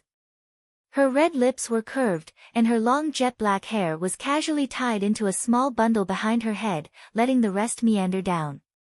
Unlike the elegant and refined fairy, she was charming and bright.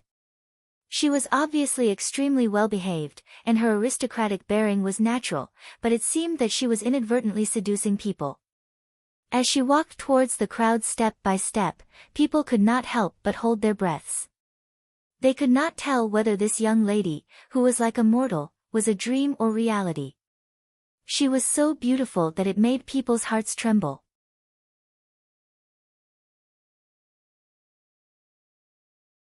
Chapter 56.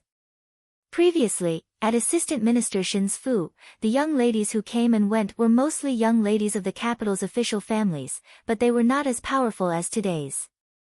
For many of them, this was the first time they had seen the daughter of the Jiang family. They had always said that Jiang Su Su of the Jiang Fu was famous for her talent, and that she had the appearance of a fairy. They were full of curiosity towards this wild young lady who had grown up in the rural village. Who knew that today, they would never have imagined that she would be so outstanding. The Qing Song boat and the Ling Long boat were very close to each other, and both boats were anchored side by side at the ferry port. Every movement of the Jiang Fu's young miss from the shore onto the boat could be seen by everyone on the Qing Song boat. In front of the two daughters of the Jiang Fu, Jiang Dan and Jiang Li were naturally ignored. However, the gazes that usually fell on Jiang Su Su were all directed at Jiang Yuan tonight. On Qing Song boat, an official's young master, who was dressed in brocade and luxurious clothing, stared in a daze and murmured, "One glance can cause the downfall of a city, another glance can cause the downfall of a country." Jiang Yuan walked step by step appropriately, but in her heart, she felt somewhat mocking.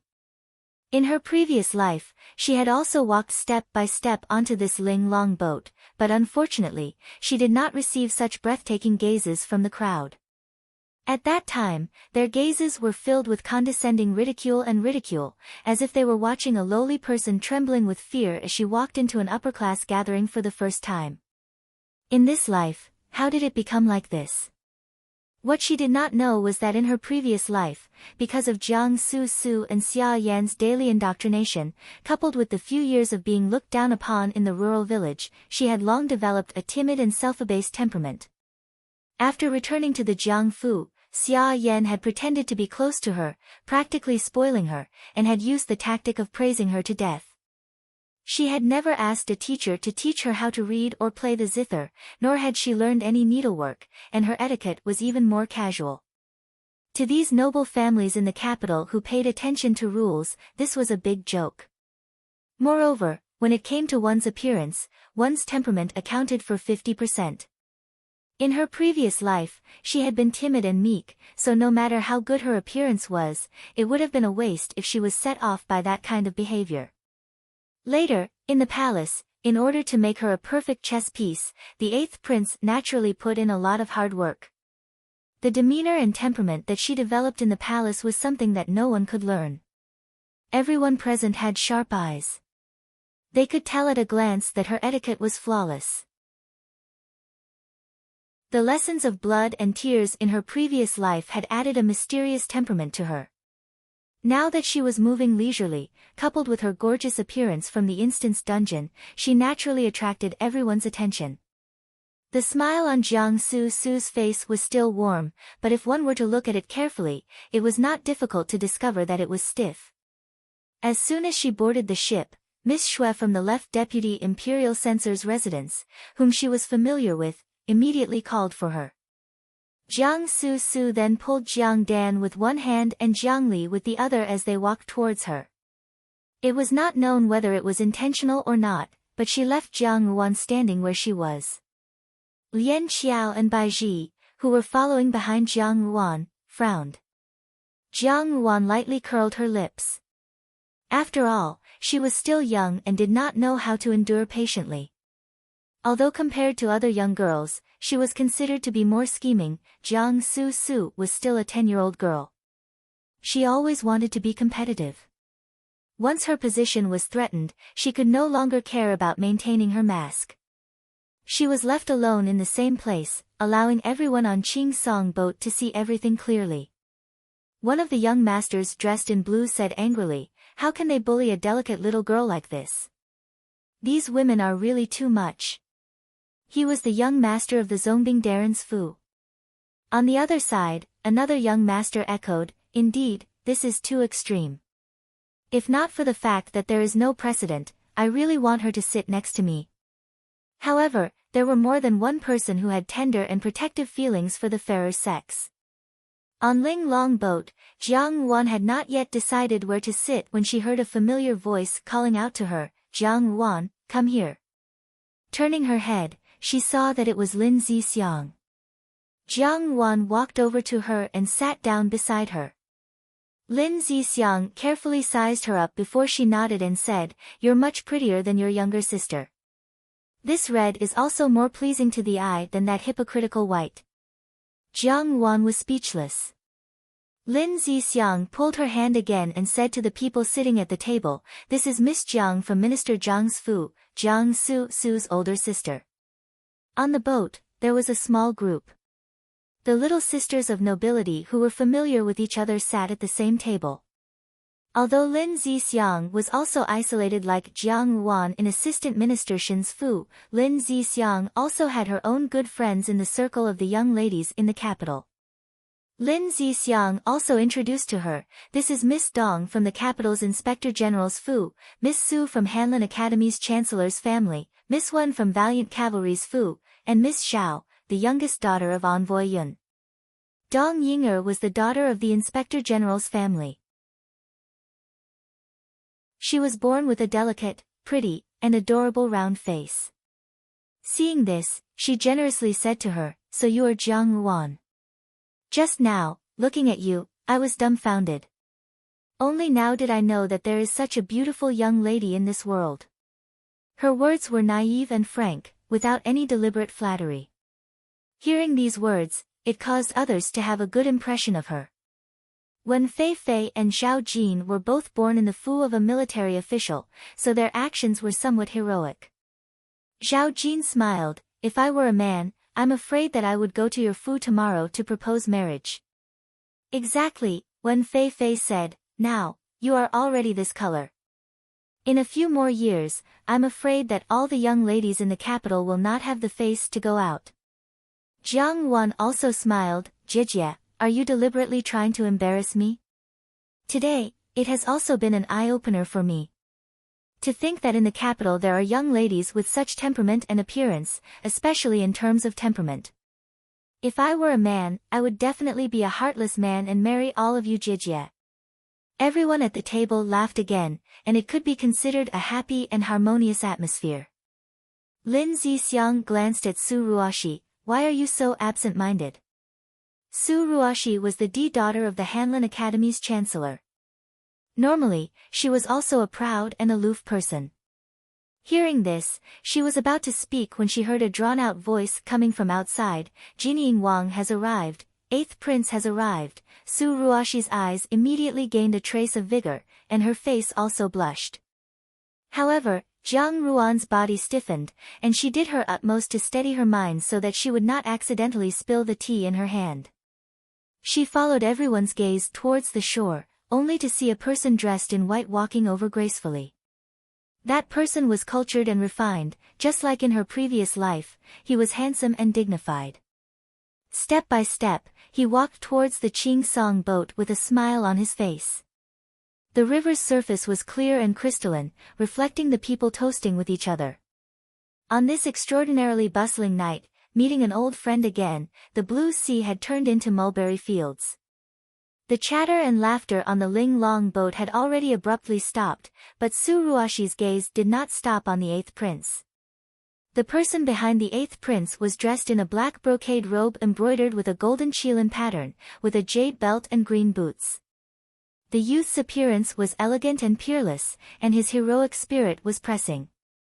His gaze was indifferent like snow, and each step he took was free and graceful. Unexpectedly, he was no less outstanding than the 8th prince. Su Ruoshi's voice trembled with excitement, "It's Jinying Wang." Jiang Wan lightly frowned.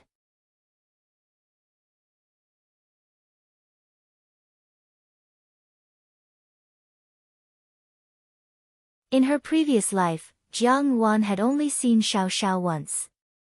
At the palace banquet, she had caught a glimpse of him dressed in black from afar. However, at that time, her heart had only been occupied by the 8th prince, Xianli. When the people on the Qing Song boat saw Xiao Xiao and Xian Li arrive, they all greeted them. One of the green-robed young masters stood up and walked to Xiao Xiao's side. He smiled and said, "This is the first time I've seen you come to this lantern festival. Could it be that you've taken a fancy to some girl?" This person was Mo Kong. Xiao Xiao glanced at him indifferently, but didn't say anything. He simply found a seat by the window and sat down. On the other side, the fifth prince saw Xian Li and narrowed his eyes. "Eighth prince, what brings you here?" "Father asked me to come out for a walk. I have been in the capital city for so many years, but I haven't seen the splendor of the Lantern Festival, so I came." Xian Li smiled politely. In the fifth prince's ears, these words naturally had a different meaning. It was a well-known fact that the emperor favored the eighth prince. Now that the Ling Long boat was filled with the daughters of high officials and nobles, perhaps the old emperor had the intention of having the eighth prince choose a concubine and wanted to add a helping hand to him. The fifth prince's smile was profound. "That's good. Tonight, you must open your eyes wide and take a good look. The girls of my great Jin dynasty are all outstanding." As he finished speaking, he smiled ambiguously at Xian Li. Xian Li naturally responded warmly. A considerable storm had already been set off on the Ling Long boat. This year, the arrival of Jinying Wang and the eighth prince had caused the noble ladies to be incessantly excited. They were even more secretly determined to fight for fame on the boat. Wen Fei Fei shook her head and said, "It's just two men, yet they are so forgetful. It's really ridiculous." Her words were unintentional, but she saw Su Ruashi's face turn pale. Zhao Jin pushed Wen Fei Fei, and only then did Wen Fei Fei react. She quickly said, "Ruashi, I'm not talking about you, it's those women who are really too rude." Unfortunately, she was from the Wu family and her explanation was clumsy. As she listened, Su Ruashi's face turned paler and paler. Dong Ying'er was somewhat at a loss. Jiang Wan smiled and softly said, "When Jie is right, but today's matter is a different matter. Jinying Wang and the eighth prince are both dragons among men. To be able to see their noble faces today is naturally the fortune of 3 lifetimes. Being startled by the imperial family's aura, it is understandable that they would do something that they would not normally do. After all, this is an act of the imperial family's aura.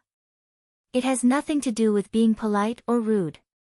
She described her admiration for the young man as respect for the imperial family's aura, and Su Ruashi's complexion improved a lot.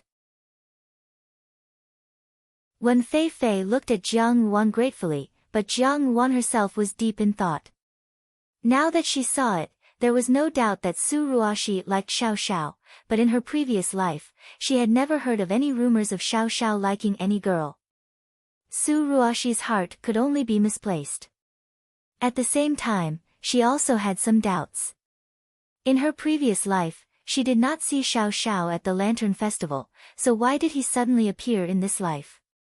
Could it be that some things had also quietly changed a few years earlier? As she thought about this, the people on Qing Song boat and Ling Long boat had all arrived. The boatman shouted and the boat slowly started moving towards the moat. The river water reflected the lanterns on the boat, and the brightly lit lanterns made it seem like heaven on earth.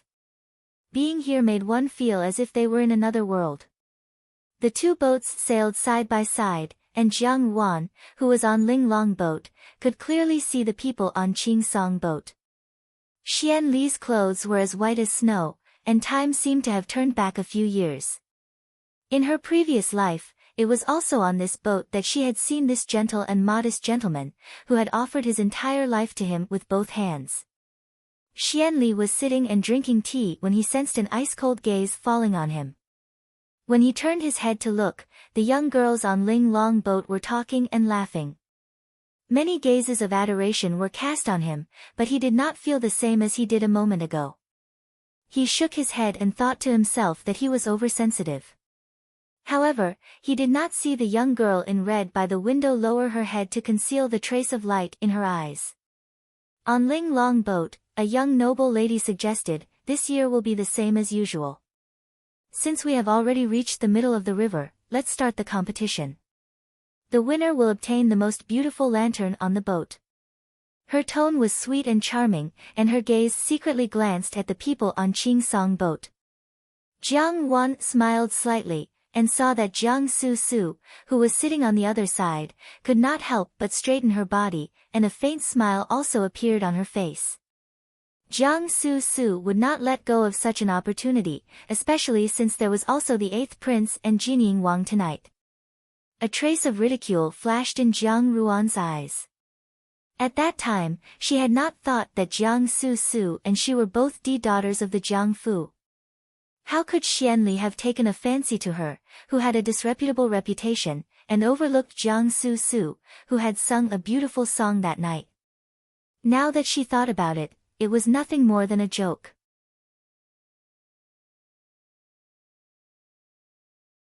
Chapter 58. After Su Ruoshi, there were other noble ladies who giggled and asked who was next. However, with Princess Rongya and Su Ruoshi in front of them, no one was willing to be the next person to make a fool of themselves. Su Ruoshi's face flushed red and she felt somewhat uncomfortable, but she tried her best to maintain her frosty expression. Since it's a festival, just write a character. Those present were all educated, so they naturally understood whether Su Ruoshi's writing was good or bad, and they all clapped their hands in admiration. Zhao Jin said, "Ruoshi's calligraphy has improved again. I think that in the entire capital, only the 8th prince's calligraphy can compare." Only Jiang Ruan's eyes flashed with a trace of understanding. Su Ruoshi's appearance showed that she admired Jinying Wang, Xiao. Women always wanted to show their best side in front of their sweetheart. No matter how virtuous Su Ruoshi usually was, in front of the person she liked, she would always be an ordinary girl. Thinking of this, Jiang Wan had some admiration for Su Ruoshi. Not all women had the courage to put down their airs in front of their sweetheart and only be willing to blossom for him. The person who spoke was Princess Rongya of Gongqin Fu. She was beautiful and had a gentle personality. Her gaze drifted to the youth in black on Qing boat. In the silence, a cautious voice sounded, "Second Jijie, don't you play the zither very well? Why don't you play as well? Dan Yang really wants to hear you play the 7-string zither." Xianli smiled faintly and shook his head, "Is that so? I feel that the painting is somewhat impetuous." On Qing boat, the 5th prince propped up his chin and said to Xianli, "Princess Rongya's painting is interesting, and her temperament is also very cute." These words seemed inexplicable, but in reality, there was a hint of probing. Princess Rongya was the pearl in Gongqin's palm. If he could gain Princess Rongya's favor, Gongqin would inevitably become a force that could not be underestimated. The person who spoke was Su Ruoshi. Hearing her words, the few people at the table, except for Jiang Ruan, all showed flabbergasted expressions. Su Ruoshi was usually aloof. She had no interest in these fights for fame and profit, and in competitions like clowns. Why would she take the initiative to make such a suggestion today? In Jiang Ruan's eyes, just like in her previous life, Jinying Wang was the dream of all the women in the Jin dynasty. Unfortunately, Xiao was an unromantic blockhead, and many hearts were wronged. When Su Ruoshi put down her brush, the maidservant showed the words she had written in front of everyone. It was just a simple, fortune, character, but it was written in a grand and round manner. It was unspeakably simple and square. It was said that seeing calligraphy was the same as seeing the person.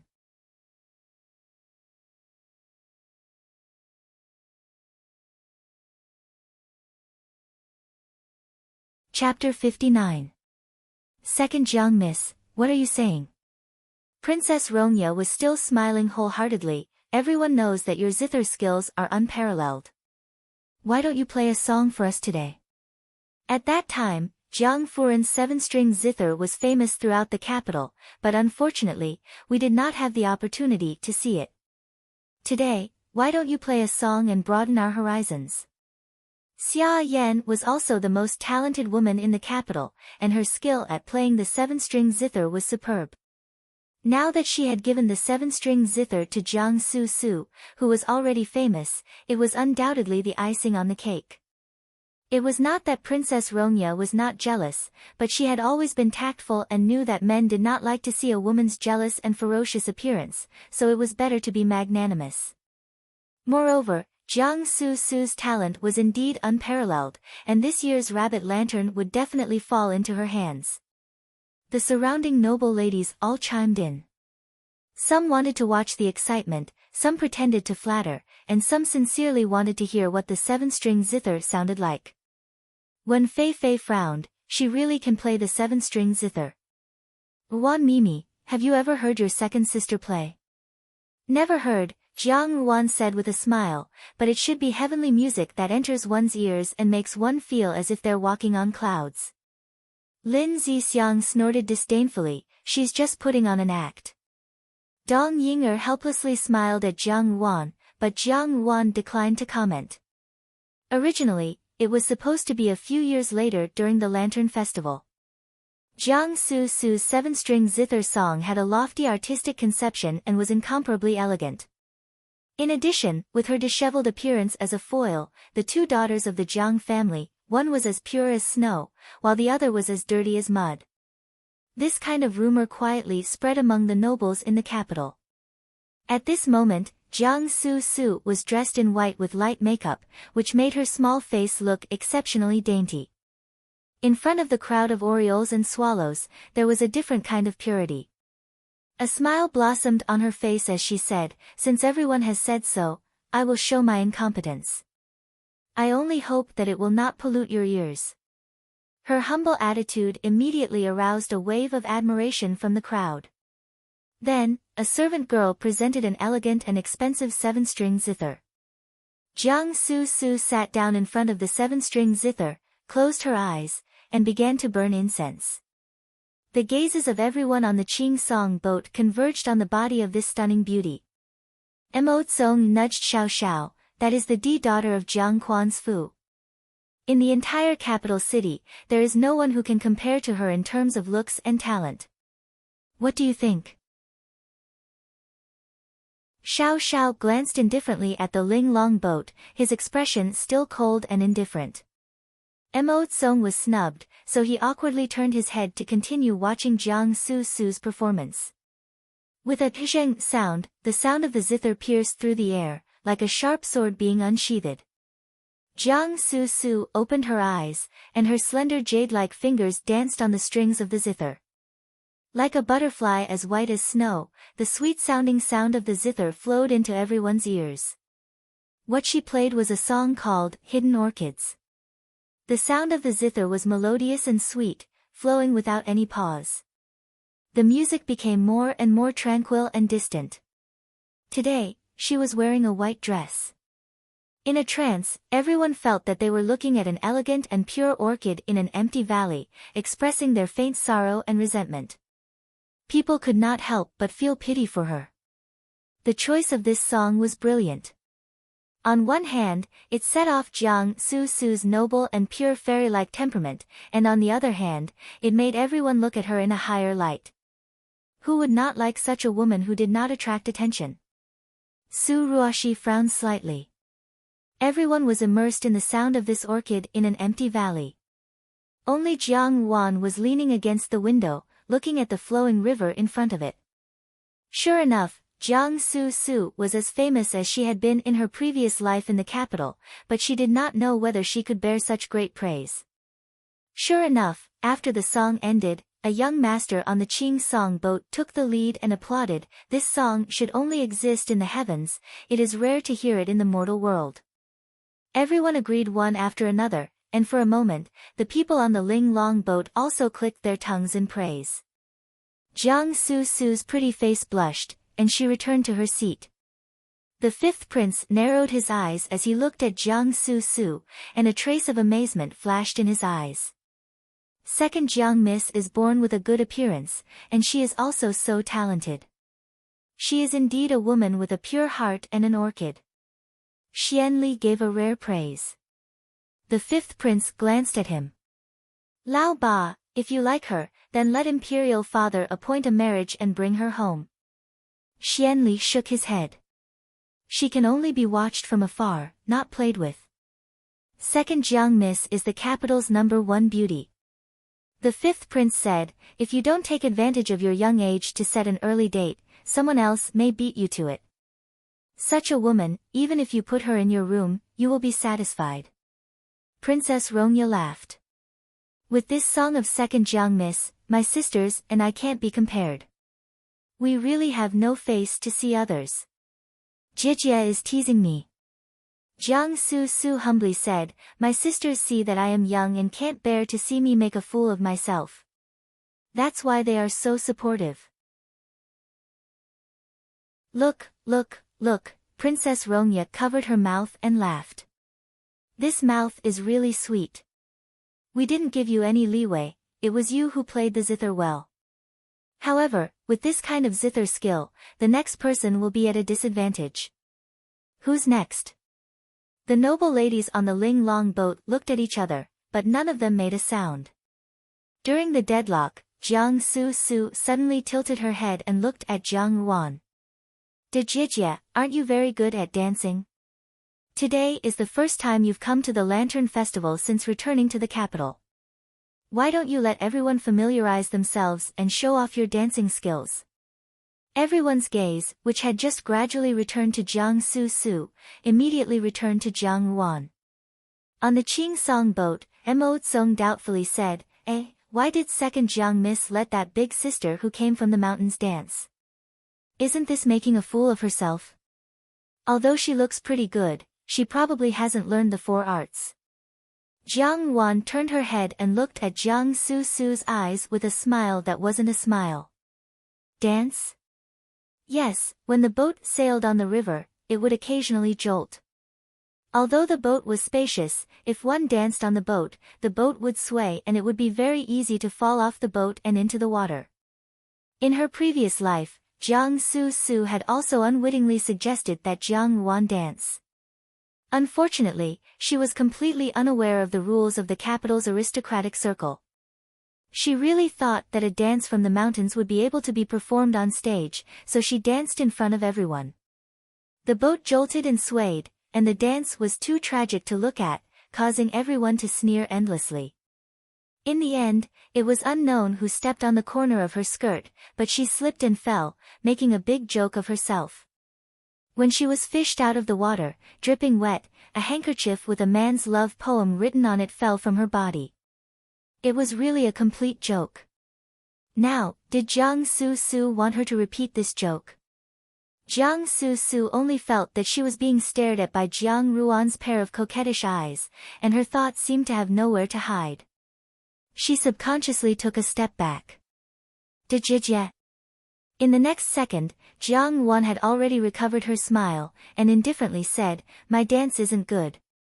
Since second younger sister wants to see it, I will dance for second younger sister alone. Is that okay? These words were inexplicable, but her posture was incomparably arrogant. Compared to the pitiful Jiang Su, Jiang Ruan's beauty was naturally overbearing. Many people's gazes were attracted by her attitude. On the Qing Song boat, Xiao heard her voice and also slowly focused his gaze on her.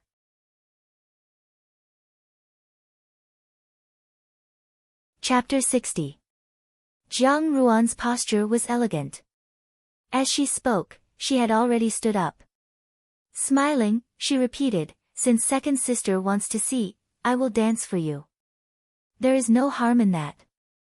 The surrounding noble ladies whispered, could it be that this person is possessed? Why would she take the initiative to make a fool of herself? She must have stayed in the countryside for too long. She doesn't know the immensity of heaven and earth. Does she really think that she can topple the city with one dance? Lian Xiao and Bai Ji, who were behind her, were perturbed.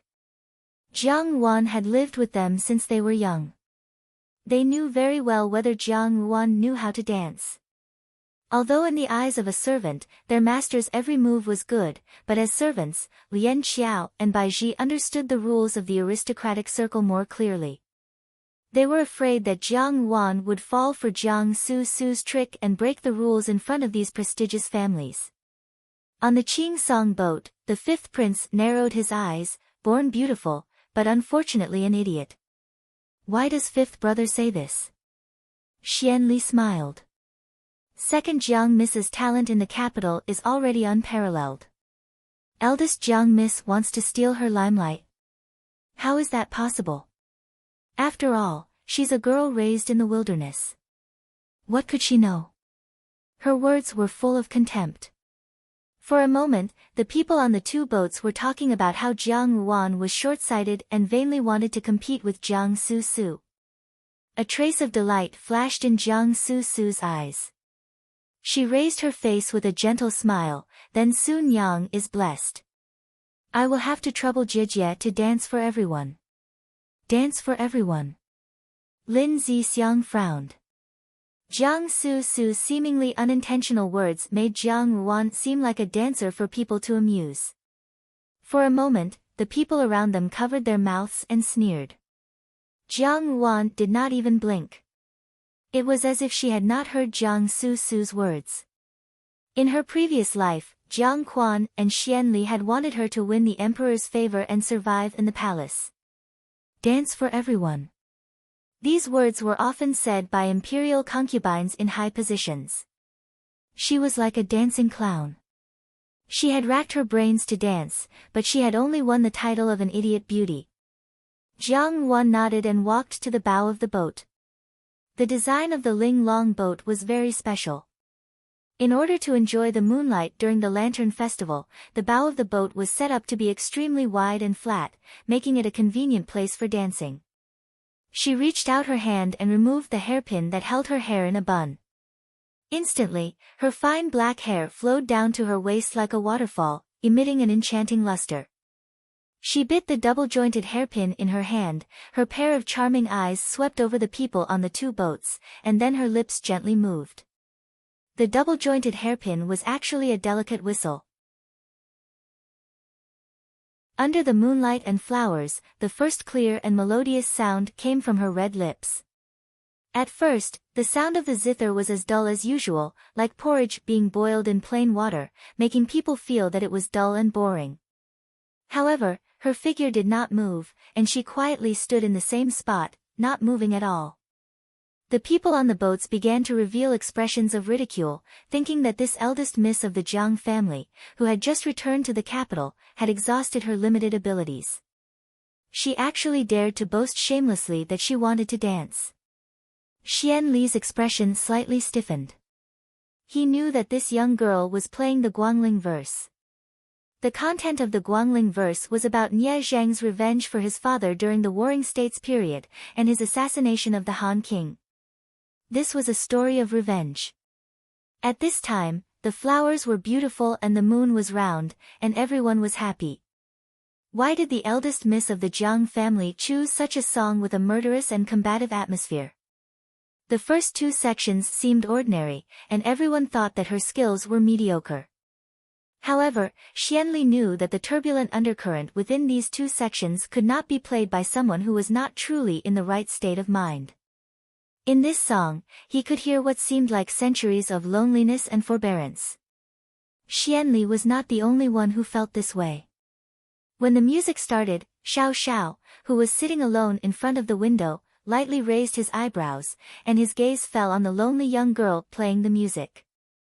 After the first few sections, Jiang Wan slowly moved. Her red clothes fluttered like a demon that had fallen into the mortal world, the most evil, but also the most beautiful. She spun, tiptoed, raised her arms, and kicked her feet. Everything she did was graceful and moving. Her lively appearance and fragrance caused people to be unable to take their eyes off her. Everyone gradually withdrew their contemptuous gazes, and it was difficult to conceal the trace of amazement in their eyes. That was decades of forbearance and sorrow, the premature divorce of her mother and brother, and the loneliness of her being the only one left in the world. It was her father who impatiently replaced the imperial edict with her portrait, and sent her into the bottomless palace. It was her who thought that her warm and considerate lover would one day rule over the world, and the demoness who brought disaster to the country was herself. It was her younger sister who had made her into a human swine, and the despair of watching her youngest son being played to death. Her sorrowful dance seemed as if she would ride the wind and return in the next second. For some reason, it actually caused people to think of a desolate scene in their hearts. Gradually, some people's eyes became a little sore.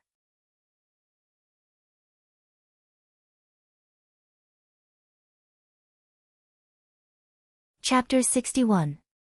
She stood quietly at the bow of the boat, as if she did not belong to this world. For a moment, everyone was silent, captivated by her beauty. The young masters on Ching Song boat had long been mesmerized by her beauty. They murmured, "To think that there is such a beauty in the world. Now that I have seen her today, I can die without regrets." Jiang Su sat upright in the boat, her face ashen. Her face, which always had a beautiful smile on it, was twisted into a sinister look.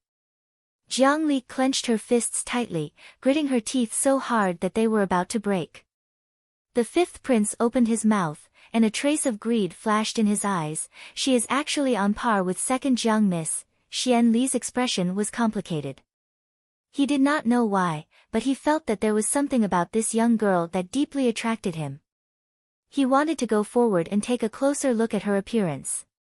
Everyone was silent for a full quarter of an hour. The young master on Ching Song boat was the first to speak loudly. "Beauty and skill are peerless. It would not be an exaggeration to say that she is the first beauty in the capital." Jiang Yuan tilted her head and smiled at him gratefully. The young master saw her beauty and blushed. His gaze immediately became infatuated. Hearing this, Jiang Su's expression became very unsightly.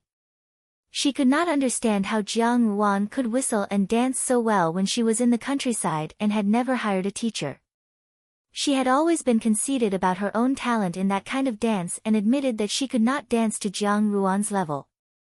Moreover, the boat was bumpy. How could she jump so steadily and not even fall?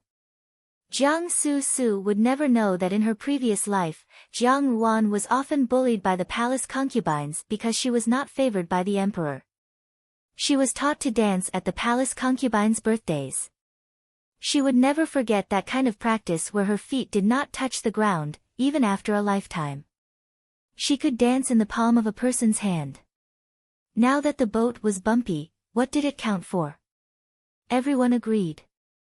Among them, there was much more praise than Jiang Su.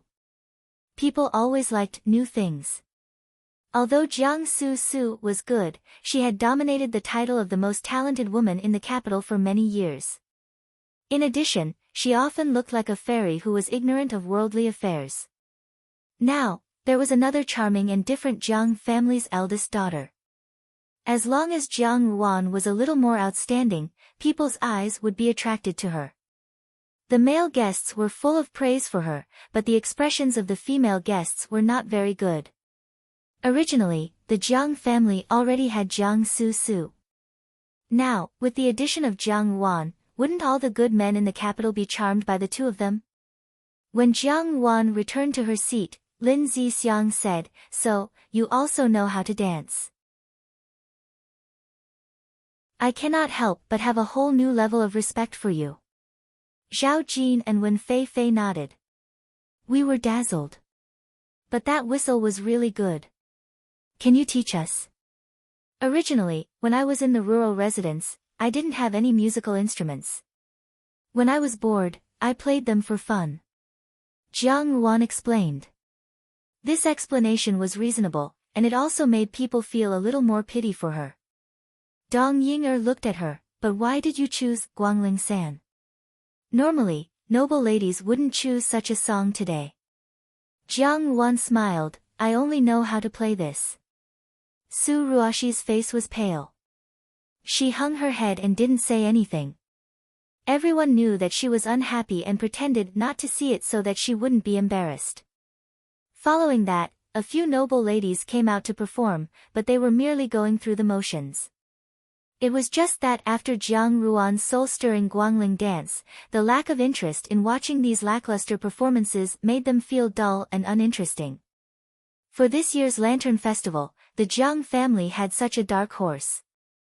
Everyone only knew that this time, the rabbit lantern would fall into Jiang Ruan's hands.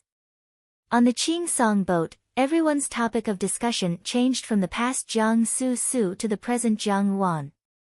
After the performance, everyone walked to the bow of the boat to release the lanterns into the river. The lanterns that were released into the river were all exquisitely made. After the noble ladies wrote on the paper and placed it into the lanterns, they would then personally push the lanterns into the river. Jiang Ruan also followed the crowd to the bow of the boat. Her smile was exceptionally moving. In her previous life, she hadn't been able to wait until the lanterns were released before such a scandal occurred. While she was shivering on the boat, it was the 8th prince, Xianli, who came over with a lantern and asked her, "Do you have any wishes?" His tall figure blocked everyone's contemptuous gazes. At that moment, she just wanted to hold on to the warmth that the person in front of her gave her. In that lantern, her wish was to be by his side. The young lady's wish, in the end, turned into a complete conspiracy. Actually, when Jiang Ruan thought about it, the person she hated the most was not Xianli. Compared to Xianli, Jiang Su Su had deprived her of more. However, Xianli's mistake was to give her hope, to let her think that she had grasped a life-saving straw in a hopeless situation, but in the end, it was a fatal stick. After she had warmth and care, she then told her that everything was fake. Baiji handed her the lantern, and Lian Qiao handed her a pen and paper.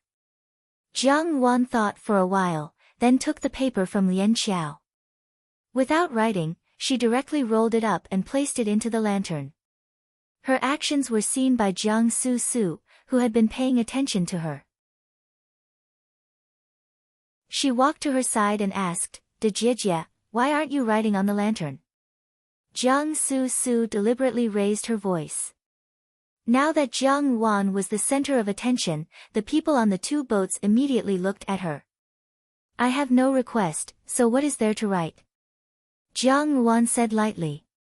Jiang Su Su smiled. "How can De Jiejie not have any requests? For example, for father to be healthy, for elder brother to win the championship, for the prosperity of the Jiang Fu, or for mother to give us a little brother. In short, how can I not have any requests?" Her words were tantamount to accusing Jiang Ruan of being disloyal, unfilial, heartless, and unjust, and not wholeheartedly for the good of the Jiang Fu.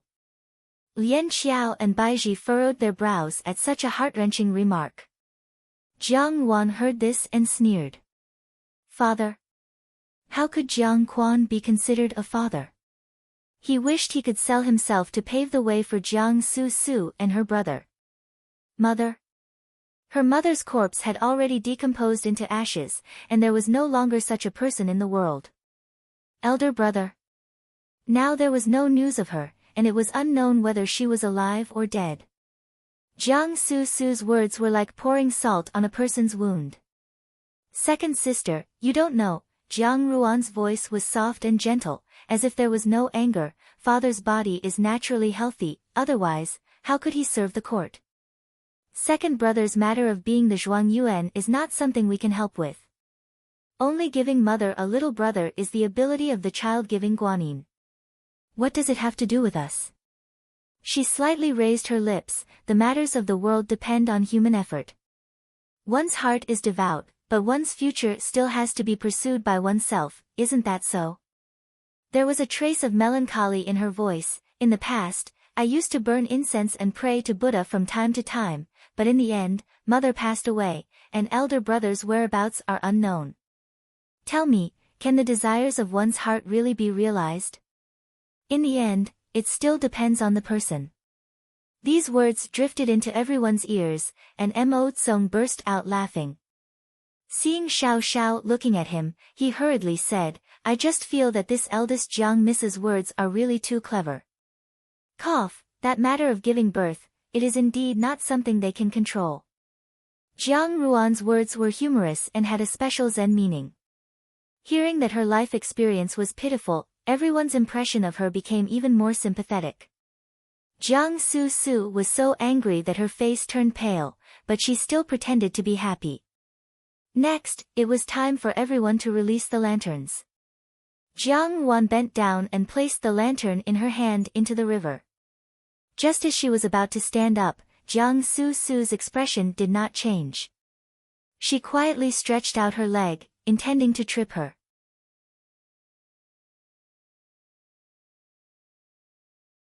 Chapter 62. However, at this moment, a plop sound was heard. A figure suddenly leaped into the water from the opposite shore.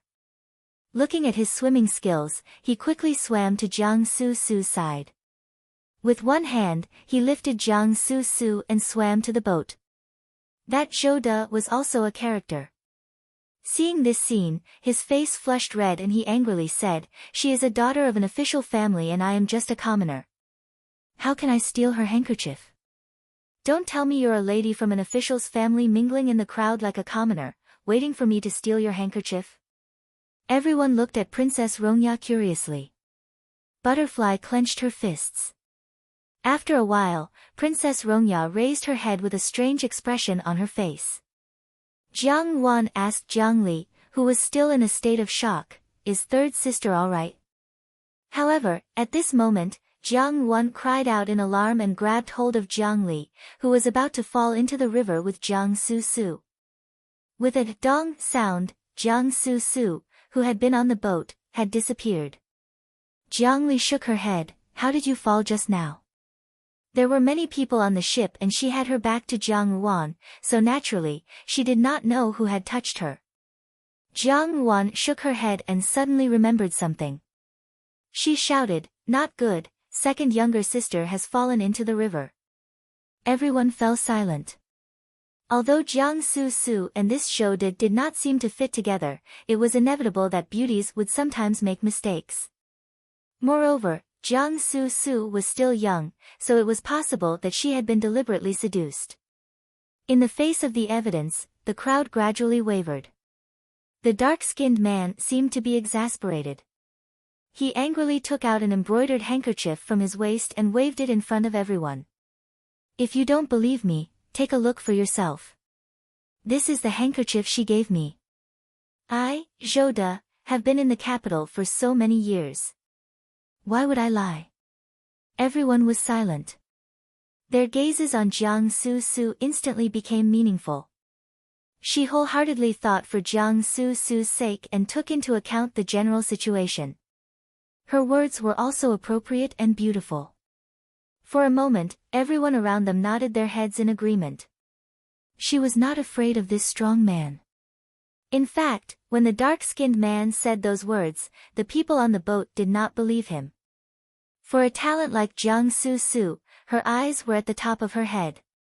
Whether it was for public or private reasons, it was impossible for her to look favorably upon such a boorish fellow. At this moment, Jiang Su was laid flat on the ground. She was in a daze as she listened to everyone speak, not knowing what had happened. The man seemed to be very impatient. "Why would I want a gift? Hurry up and see if she's all right." He was about to step forward. Jiang Wan smiled sweetly and her voice was as cold as ice. "What is young master saying?" "I respect young master's bravery in a just cause, but your actions this time make me feel ashamed." Miss Jiang was clean and honest, and she was even more talented. To put it bluntly, young master might not be able to match her. You should know that not everyone can marry the daughter of the Jiang Fu. The handkerchief fell in front of everyone. There was an orchid embroidered on it, and it seemed to emit a faint fragrance. On the lower left corner, there was an exquisite Su character embroidered with silver thread. She raised her hand, and a string of green jade beads dangled from her jade-white fingertips. The dragonfly heaved a sigh of relief. "Our young lady doesn't have any green jade, what nonsense are you talking about?" The butterfly did not expect Jiang Wan to speak up for Jiang Su. At this moment, she couldn't care less and immediately followed Jiang Ruan's words. "Yes, our young lady's handkerchief was lost a few days ago, and it has never been found." So it was stolen by you. Royal Princess Rongya, who had been watching from the sidelines, rolled her eyes and walked to Jiang Su's side. Her expression was very concerned. Why don't you let me investigate and prove Miss Zhang's innocence, so that this evil thief who wants to tarnish Miss Zhang's reputation will have nothing to say? Jiang Wan smiled slightly. This shoujo did not disappoint her, and his adaptability was excellent. It was a pity that the person Xia Yan had painstakingly found was dealing with her own daughter. She did not know what kind of expression Xia Yan would have when the news reached the Jiang Fu. Jiang Wan and the others first lifted Jiang Su up. Jiang Su struggled in the water and was already somewhat unconscious. Then, everyone turned their eyes to the person who had saved Jiang Su's life. Jiang Wan frowned and once again stood in front of Jiang Su. With a stern expression, she said, "The Jiang family will remember young master's life-saving grace. However, Miss Jiang is also an unmarried girl. Young master being so close to her is really breaking the rules."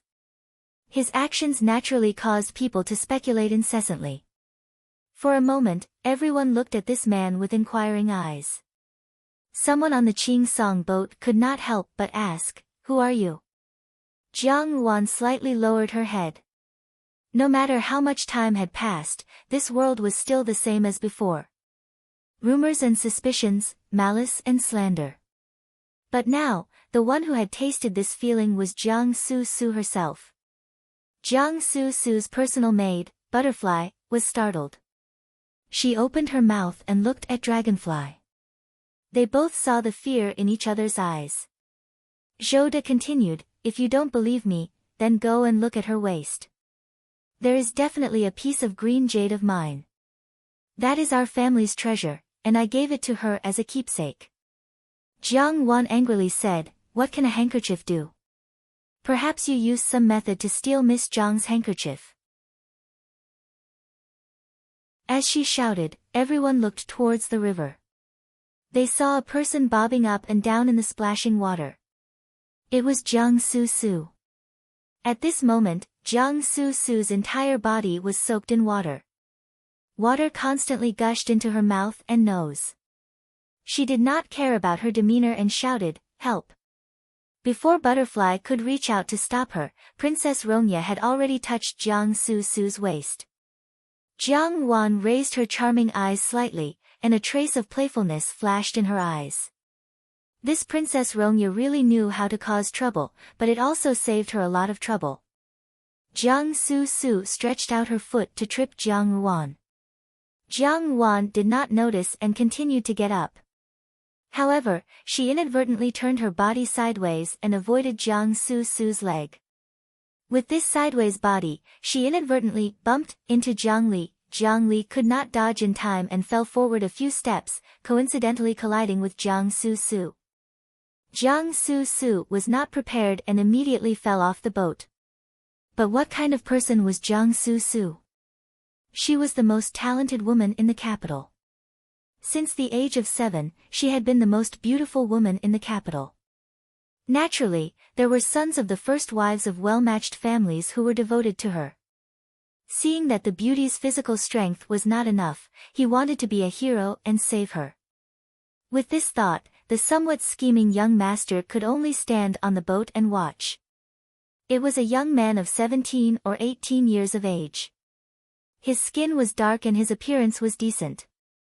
Only his pair of eyes revealed a shrewd look.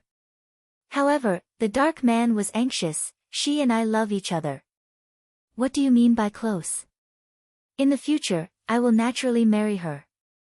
On Qing Song boat, there were many young masters who knew how to swim. At this moment, seeing the beauty in distress, they were all eager to give it a try. But if they really fished Jiang Su out of the water, it would be equivalent to destroying Jiang Su's innocence. Jiang Su would inevitably marry him in the future. But now, Minister Jiang was like the sun at high noon in the court, and Xia Yan's family was now thriving. If she really could not match up to him, Minister Jiang would not be willing to condescend to his daughter. Jiang Wan stood beside Jiang Su and said gently, "This young master, many thanks for saving Miss Jiang's life. When the Jiang family returns today, we will send a gift of thanks.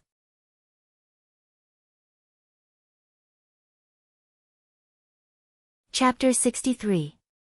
Amidst the silence, it was Jiang Su who coughed a few times and slowly woke up. Seeing that everyone was looking at her with unclear intentions, then looking at her drenched body, her heart thumped.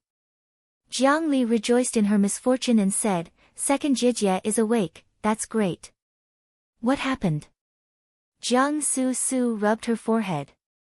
At this moment, her white clothes were drenched and clung tightly to her slim figure. Her long hair stuck to her clothes, and her originally plain little face was like a lotus flower emerging from the water. Looking at her made people feel pity for her. But when they thought of the dark-skinned youth's words, everyone's original pity immediately turned into contempt. Jiang Su was also sensitive to the difference in everyone's attitude towards her. Jiang Dan, who had been silent all along, suddenly said, "Second Jijie, how could you have an illicit relationship with someone? And you even gave your personal keepsake to someone else? If father knew about this, wouldn't it be extremely embarrassing?" "What did you say?" Jiang Su was shocked and unconsciously raised her voice, "Who had an illicit relationship with someone?" Jiang Dan was afraid and took a step back. "Yes. The evidence is conclusive." "Nonsense." Jiang Su panicked. From the moment she woke up, she knew that things were not good. Originally, it was Jiang Wan who had fallen into the water, but in the end, it was her who had fallen. It was a mess. Her plans were all messed up. What should she do now? She was in a hurry to refute, and her voice became shrill. There was no trace of her usual dignified demeanor as a young lady. Looking at Jiang Dan's frightened appearance, everyone's heart was filled with guesses. This was how things were in the world. When she was a fairy, everything was good. But once there was a stain, she became a lecherous slut in everyone's eyes. Everything she saw was wrong. When Jiang Su saw that everyone was silent, she became even more anxious. Ignoring the fact that she was dripping wet, she stood up and said to the dark-skinned man, "Why did you destroy my innocence? Later, I will ask my father to carefully investigate this matter and put you in prison." The dark-skinned youth seemed to have suffered a blow and murmured, "That was clearly not what you said at the time. Could it be that those vows in the past were all false?" As he spoke, his expression turned furious. "How dare you abandon me like this? Do you think I, Zhou Shi, am someone you can abandon just like that?" In her heart, Jiang Wan almost laughed out loud. It was a pity that in her previous life, she had been unbearably cowardly. At that time, she had been scared out of her wits and was not as good as Jiang Su's eloquent counterattack. Naturally, she had no chance to experience Zhou Da's acting skills. When Jiang Su heard this, her heart was filled with venomous hatred towards Jiang Wan. She naturally knew what was going on with Zhou Da, but why was she the one who had fallen into the water? The person Zhou Da wanted to deal with should be Jiang Wan. At this moment, she had no way of explaining herself. Usually, Xia Yan would give her ideas, but at this moment, she did not even have anyone to speak up for her. In addition, she was currently in a state of unease. Her usual calmness and planning had disappeared without a trace. How could she come up with any countermeasures? Jiang Wan did not give Jiang Su any time to think. She said to Zhou Da, "Master Zhou, this is not the time to argue. At this moment, the wind is cold. If Miss Jiang catches a cold, you won't be happy to see it happen either. Why don't Master Zhou pay a visit to the Jiang Fu another day? The Jiang Fu will certainly give Master Zhou an explanation for this matter." Zhou Da was hesitating, but Jiang Su shrieked again, "No, it's not me. I didn't do that kind of thing. He's slandering me." Jiang Su was not a fool. She knew that if it was really as Jiang Wan said, tonight would be peaceful, but it would also be equivalent to tacitly admitting to the affair. From tomorrow onwards, there would inevitably be countless messages in the capital. By that time, it would be too late. Royal Princess Ronya sneered. Her previous amiable demeanor was gone as she said, "The witness and the material evidence are all there. I really don't know how to deny it. Do you still want face?" "You." Jiang Su glared at her. Her thoughts changed, and she simply did not refute. She raised her small face, bit her lower lip, and silently cried. Seeing her like this, some of the people on the Qing Song boat felt pity for her. However, in the end, the womenfolk on Ling Long boat had already begun to discuss, "I didn't expect her to be such a person. Usually, she looks like a fairy. I didn't expect her to do such a dirty business." Minister Zhang's face has been thrown away by her. Now that she has the token of love, she still wants to deny it. What a joke. Under such pressure, Jiang Su was also somewhat unable to keep her composure. On Qing Song boat, the fifth prince frowned and looked at Jiang Su with a displeased expression. "At such a young age, you don't know self-respect. You really offend public morals." Xianli, on the other hand, was pensive and silent. Mo Tsong nudged Xiao, shook his head and sighed. "Why is this fairy-like beauty so incomprehensible? Why did she take a fancy to such a boorish fellow? It's really strange." Xiao did not reply, but Yi Feng secretly transmitted a message to him. "Master, the second miss of the Jiang family is the one from Baoguang Temple 5 years ago." Hearing this, Xiao frowned slightly and once again looked up at Jiang Su. At this moment, the dark-skinned man insisted, "No, you rich people look down on people. I, Zhou De, am not someone who can be easily dismissed. Today's humiliation, I must demand an explanation." The butterfly and dragonfly were extremely anxious. Jiang Su also felt a little hopeless. When it seemed that there was no hope, she heard a cold voice coming from Qing Song boat. "The green jade bead is a gift from this prince to the second miss of the Jiang family. I don't know what it has to do with you." Jiang Wan stared blankly, only to see an absolutely beautiful youth dressed in black like brocade standing with his hands behind his back. His expression was extremely cold. That pair of eyes that were like cold stars lightly swept across, causing people to feel great pressure. Jinying Wang, Xiao's indifferent words immediately rescued Jiang Su from her desperate situation. Immediately, inquiring gazes focused on Xiao and Jiang Su. Everyone speculated that Jinying Wang and Jiang Su might have some sort of friendship.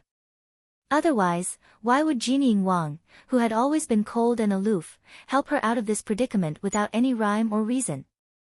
At first, Jiang Su was also stunned. Although she did not know why Xiao would help her, when she saw Xiao's peerlessly beautiful face, a trace of infatuation flashed through her eyes. She bowed down gracefully. "Many thanks to your highness for speaking up for justice. If it were not for your highness today, even if Sun Yang jumped into the Yellow River, she would not be able to wash herself clean." Jiang Wan looked at Xiao in a trance, her heart churning with difficulty. In her previous life, she had never heard of any relationship between Xiao and Jiang Su. Xiao was also not a person who had tender and protective feelings for the fairer sex. How could he so coincidentally help Jiang Su today? Could it be that in both her previous and current life, Jiang Su had always been this lucky? Even when she was in a difficult situation, there would always be a benefactor to help her. Was the heavens too unfair? Feeling a bone-chilling gaze fall on his body, Xiao followed the gaze and could not help but be slightly startled. Under the moonlight, he saw that the young girl dressed in red on the opposite boat was currently staring at him coldly. Her eyes were filled with dense hatred, as if she was a demon from hell.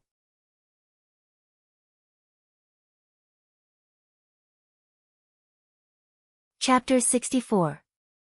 Zhou De did not expect that Jinying Wang would appear out of nowhere. With Jinying Wang's identity, he did not dare to provoke him. Now that he was riding a tiger, it was difficult to dismount, and he did not know what to do. As soon as Xiao Xiao said this, Jiang Su Su was naturally overjoyed, but Princess Rongya and Su Ruoxi turned pale at the same time. Mo Tsong looked at Xiao Xiao in astonishment, unable to figure out what he meant. The fifth prince narrowed his eyes. It's really strange that Xiao Xiao would take the initiative to help second Jiang miss out of trouble. Xian Li's eyes flashed with a profound meaning. Perhaps it really is Jinying Wang's green jade bead.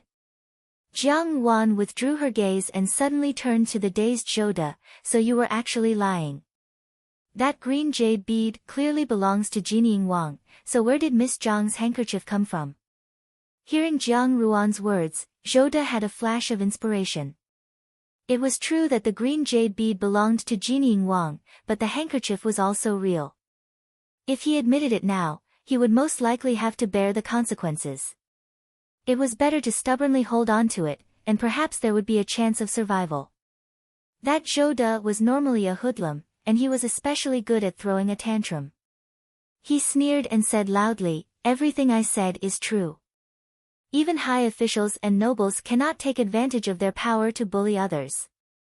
That handkerchief was personally given to me by Ruan, or as a token of love." As soon as these words came out, everyone was shocked. Jiang Wan stared at him. "Who is this Ruan, or that you speak of? Who else could it be?" "The eldest miss of the Jiang family in Minister Jiang's Fu," Zhou De said confidently. Pfft. Jiang Wan seemed to have heard a great joke, and her eyes were full of smiles. "You keep saying that you and Miss Jiang have long been in love, and just now you risked your life to save her. I wonder if you know who she is." "What do you mean?" Zhou De felt that something was wrong, and he felt that something was wrong. He heard Jiang Ruan's cold voice. "Your words are indeed very pleasant to hear, but I am the eldest miss of the Jiang family. The Jiang Wan in your eyes is the Jiang family's second miss, Jiang Su Su." Under the moonlight, her beautiful face carried a trace of resolute coldness. "Young Master Zhou, could it be that your forgetfulness is so great that you can't even tell who is in front of the flowers and under the moonlight?" Seeing this, the surrounding people already understood the twists and turns. The people present were all from influential families, so they knew a thing or two about the methods involved. It was obvious that Zhou De was full of nonsense. It was likely that he had received instructions from someone in advance to tarnish the reputation of the eldest miss of the Jiang family. However, he did not know how he had accidentally bumped into the second miss of the Jiang family. Lian Xiao and Bai Ji heaved a sigh of relief in their hearts. Jiang Ruan's expression remained the same. Since just now, she had been addressing Jiang Su Su as Miss Jiang in order to mislead Zhou De. Now that Zhou De had spoken, there was no lack of intelligent people present, and they naturally understood the crux of the matter. Jiang Su Su's expression was unclear, even though Zhou De's words had proven her innocence. However, the crowd would also guess who had wanted to harm Jiang Ruan. She and Xia Yan would also become the topic of discussion. Jiang Wan looked at Zhou De, and her voice was gentle. "This matter seems to be confusing, and it really gives me an endless headache. However, this matter concerns my reputation, so this matter cannot be left unresolved. Young Master Zhou, regarding this matter, perhaps you should explain it to the patrol officer." Seeing that the situation was not good, Zhou De immediately wanted to jump into the river and escape. However, he saw that several bodyguards had quickly appeared and subdued him. Unexpectedly, Xian Li stood out with a gentle and refined smile. "Send him to the patrolling officer's office." Jiang Wan quickly glanced at Xian Li. Now that he had arrived, could it be that he hoped that she would be grateful to him? When Jiang Su Su heard this, she panicked. She naturally understood what was going on with Zhou De. If he fell into the hands of the patrolling officers, and General Zhou revealed all the people behind the scenes, what would she and Xia Yan do? As she thought about this, Jiang Wan had already walked in front of Zhou De, who had been subdued on the ground. She slightly bent down so that her line of sight was level with Zhou De, and softly said, "Young Master Zhou, I heard that the patrolling officer's office has 1,000 methods of interrogation, and each method can make a person wish they were dead. The ins and outs of this matter are rather complicated. Young Master Zhou must think carefully, and by all means, do not speak irresponsibly." As she finished speaking, she smiled sweetly at Zhou De. Her smile was even more resplendent than the lanterns in the middle of the river. Xian Li's bodyguards quickly dragged Zhou De away. With the unexpected twists and turns on the boat, tonight's lantern festival could almost be considered to have been ruined. Following this, no one had any interest in continuing to release the lanterns. Since Jiang Su had met with this incident, Jiang Wan could only take her back first. The boat docked. When Jiang Wan was about to bid farewell to everyone, Xian Li walked over. He draped the coat in his hands over Jiang Su's body, and warmly said, "The weather is cold, and the wind is chilly. Be careful not to catch a cold." The lanterns illuminated his already handsome face, making it look unusually warm. Jiang Su raised her head to look at him, then shyly lowered her head and said in a low voice, "Thank you, Your Eighth Highness." Jiang Ruan's lips raised. In her previous life, Xian Li had warmed her, and in this life, Jiang Su had fallen into the water. Was the object of his concern also Jiang Su? Although Xian Li was talking to Jiang Su, his gaze followed Jiang Ruan. He saw that Jiang Ruan did not even look at him. Her expression was clearly gentle, but he could clearly feel her indifference. This feeling inexplicably made Xian Li somewhat unhappy. Jiang Wan smiled slightly, and just happened to see Xiao walking over from the opposite side. She suddenly opened her mouth and said, "Many thanks to Your Highness for today's matter. You saw injustice on the road, and drew your sword to help." Her voice was neither loud nor soft, just loud enough for the surrounding people to hear her clearly. Everyone recalled the words that Xiao had said to help Jiang Su out of the predicament. Now that Jiang Su was innocent, the green jade bead had been deliberately said by Xiao for Jiang Su's sake. Jiang Ruan's words, however, contained some sarcasm. Xiao looked at her indifferently, his expression still cold. He stood tall, his black clothes biting cold, and his cold and noble temperament quickly attracted the attention of the surrounding womenfolk. Even if they did not understand his actions just now, at this moment, they could not care less. Jiang Ruan's heart was stifled, and she simply turned around and ignored him. However, she saw a gentleman dressed in blue walking over from the other side. He stood by her side and said with some hesitation, "Miss Jiang, it's already late. I'll order a few more imperial bodyguards to escort you back to the Fu. Is that all right?" This gentleman looked to be only 15 or 16 years old. As he spoke, there was some probing in his words, and his gaze was filled with undisguised anticipation. Jiang Wan recognized him as Master Gu of the General of the Army's Fu. She smiled and said in a natural and unrestrained manner, "Many thanks for Master's kind intentions. It would be impolite for Wan Yang to refuse." Her actions caused Xian Li and Xiao, who were standing at the side, to be startled. Jiang Ruan's attitude towards Master Gu could be said to be extremely gentle, but her attitude towards the two of them could not be considered friendly. Xian Li did not know why, but there was a strange feeling in his heart, as if something that originally belonged to him had been taken away by someone else. Xiao's pitch-black eyes only stared at Jiang Wan, his expression thoughtful. Among the three of them, only Gu Yi was exceptionally happy. He did not expect that the beauty would be as gentle as a flower. For a moment, he could only stand there and smile foolishly.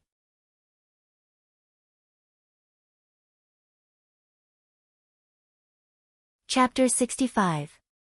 After sending Jiang Su into the carriage, Gu Yi stood a few steps away from the carriage and looked at Jiang Wan with a slightly flushed face. Jiang Wan walked over and softly said, "Many thanks to young Master Gu's bodyguard. There is something Wan Yang would like to say to young Master Gu." Actually, Wan Yang has a request. Gu Yi was startled and said with concern, "What difficulties does Miss Jiang have?" "As long as I can help, Gu Yi will do my best."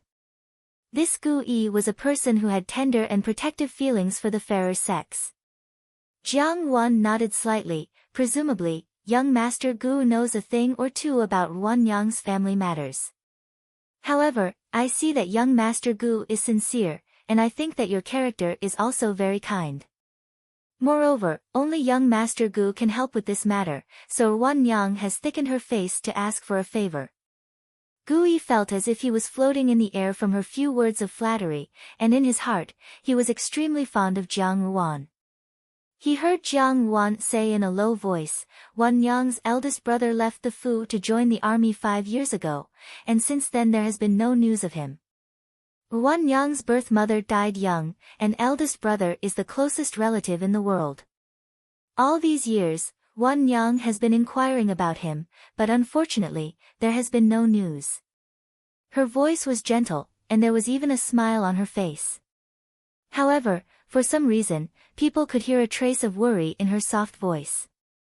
Such strong forbearance, on the contrary, made people feel even more pity for her. Gu Yi comforted her, "Miss Jiang, don't be sad.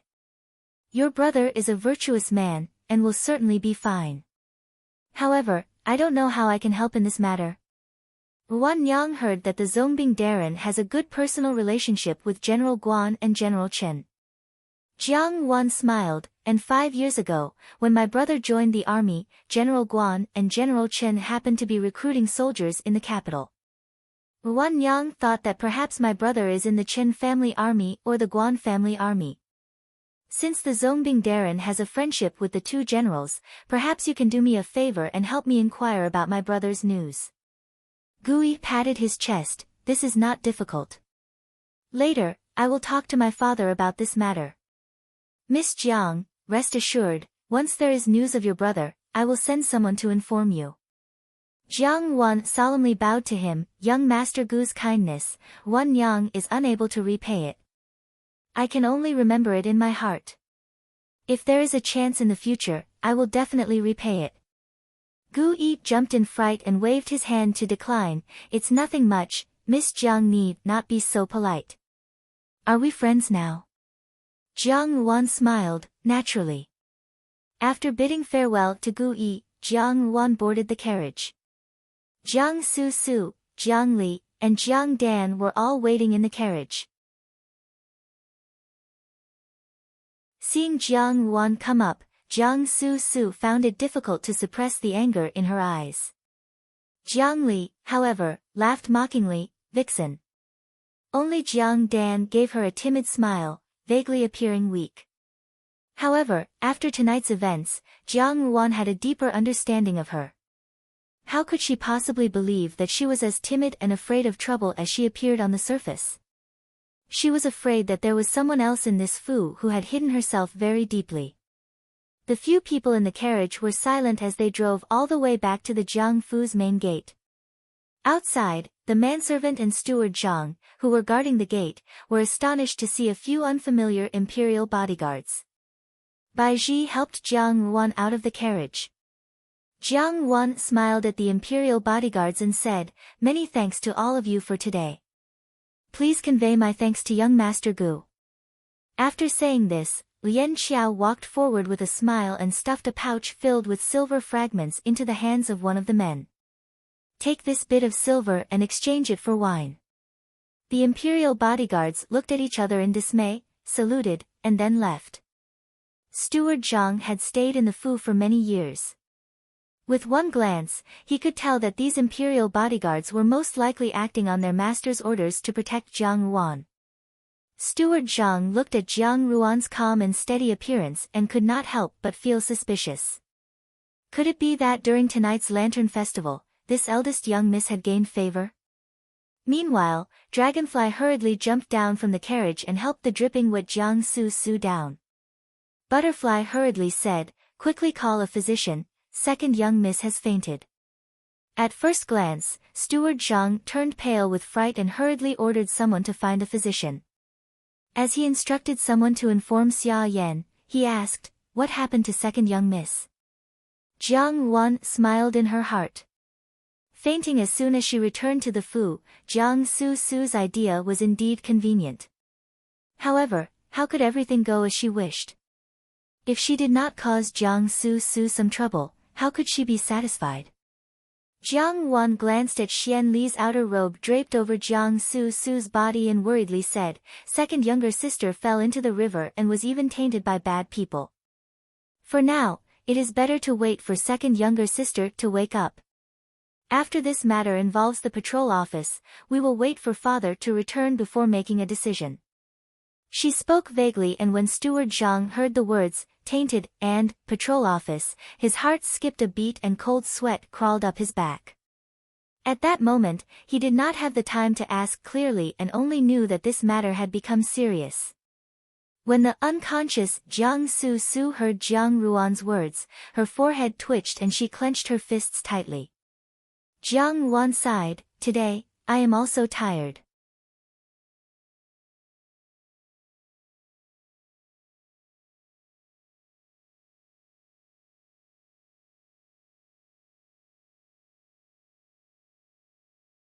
He had watched him grow up, but he had never heard Xiao mention Jiang Su.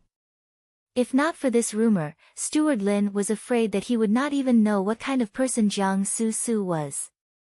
Who is it that wants to ruin Wang Ye's clean reputation?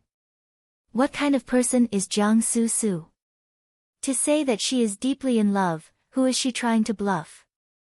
Steward Lin's temper had always been fiery. Although he was not young, he was still as straightforward as a child. Yi Feng was used to it, and simply looked up at the sky, pretending not to know. At this moment, he heard Xiao call from inside the room, "Yi Feng." Yi Feng hurriedly sternly said, "Master." With a flash, he entered the room. He saw Xiao standing in front of the desk, playing with the exquisite dagger in his hand. He said, "Have you found out who it is?" "It's a servant girl from the Jiang Fu. The brocade guard is still investigating. Perhaps it's the Jiang family's second miss?" Yi Feng probed. In his opinion, Xiao's charm was outstanding, and Jiang Su herself had spread such a rumor. Perhaps it was because she wanted to curry favor with Jinying Wang. If the rumor spread, Jiang Su could only marry Xiao. "It's not her," Xiao said. "Master thinks it is?" Yi Feng was puzzled and could not help but ask. Xiao's mind flashed back to last night on the Linglong boat. The way the girl in red had looked at him, and there seemed to be a deep hatred in her eyes. He narrowed his eyes and coldly said, "Investigate the eldest miss of the Jiang family." In the capital, there were places where the rumor would affect, but naturally, there were places where it would not affect. For example, Lu Min of the Imperial College knew nothing about what had happened last night. In the past few days, he had been preparing for the Imperial examination, but the person who had not signed his name was still in contact with him. Every day, he would place his reply on the table, but the other party would not accept it. Instead, there would be another letter on the table. It was as if the other party knew what he was talking about without reading his reply. However, in these few days of interaction, Lu Min also discovered that the other party's talent and learning were excellent. Their opinions differed, but the other party always had a way to persuade him step by step. Furthermore, the reason was sufficient, so he had no choice but to be convinced. Lu Min did not have any other friends in the Imperial College, so in his heart, he regarded this person who had not left his name as a confidant. Today, as usual, there was an additional letter on the table. However, it was not to discuss academic issues with him, but only one word, "good luck." This was to wish him success in the Imperial examination in a few days. Lu Min smiled and put the letter away. He turned around and walked out of the dormitory. As soon as he stepped through the door of the Imperial College's study room, he heard everyone talking. "I did not expect that Brother Zhang's younger sister, who has just returned, would be such a wonderful person. Last night, with just one dance, she defeated the second miss of the Jiang family." Without saying a word, Lu Min walked to his seat and sat down. He naturally knew that everyone was talking about what had happened on the Ling Long boat during the Lantern Festival. However, he was born poor and did not have the qualifications to participate. He had no way of knowing what had happened, nor did he care to know. However, the eldest miss of the Jiang family has had a hard life. She was sent to the residence from a young age, but as soon as she returned to the Fu, she provoked Jiang Furen's underhanded methods.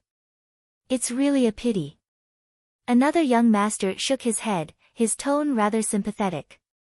Jiang Furen and the second miss of the Jiang family usually look gentle and amiable.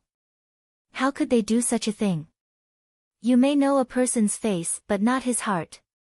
You did not see the actions of the second miss of the Jiang family and Jinying Wang last night. I'm afraid that they already have a head. As soon as this person finished speaking, the student opposite him said, "You speak with such jealousy. Do you hate yourself for not being Jinying Wang and not being able to repay the beauty?" Everyone laughed heartily. At this moment, a person walked in from outside the door. He was dressed in a rain-drizzled brocade robe, but his brows were tightly knitted. It was Jiang Chao. Seeing Jiang Chao enter, everyone's discussion came to an abrupt end. However, there was still a trace of ridicule in their eyes. Jiang Chao naturally understood what everyone's eyes meant. An inexplicable fire suddenly ignited in his heart, only feeling that everyone was looking at him as if he was a joke. Thus, he strode in. As he passed by Lu Min, his body heavily bumped into Lu Min's table.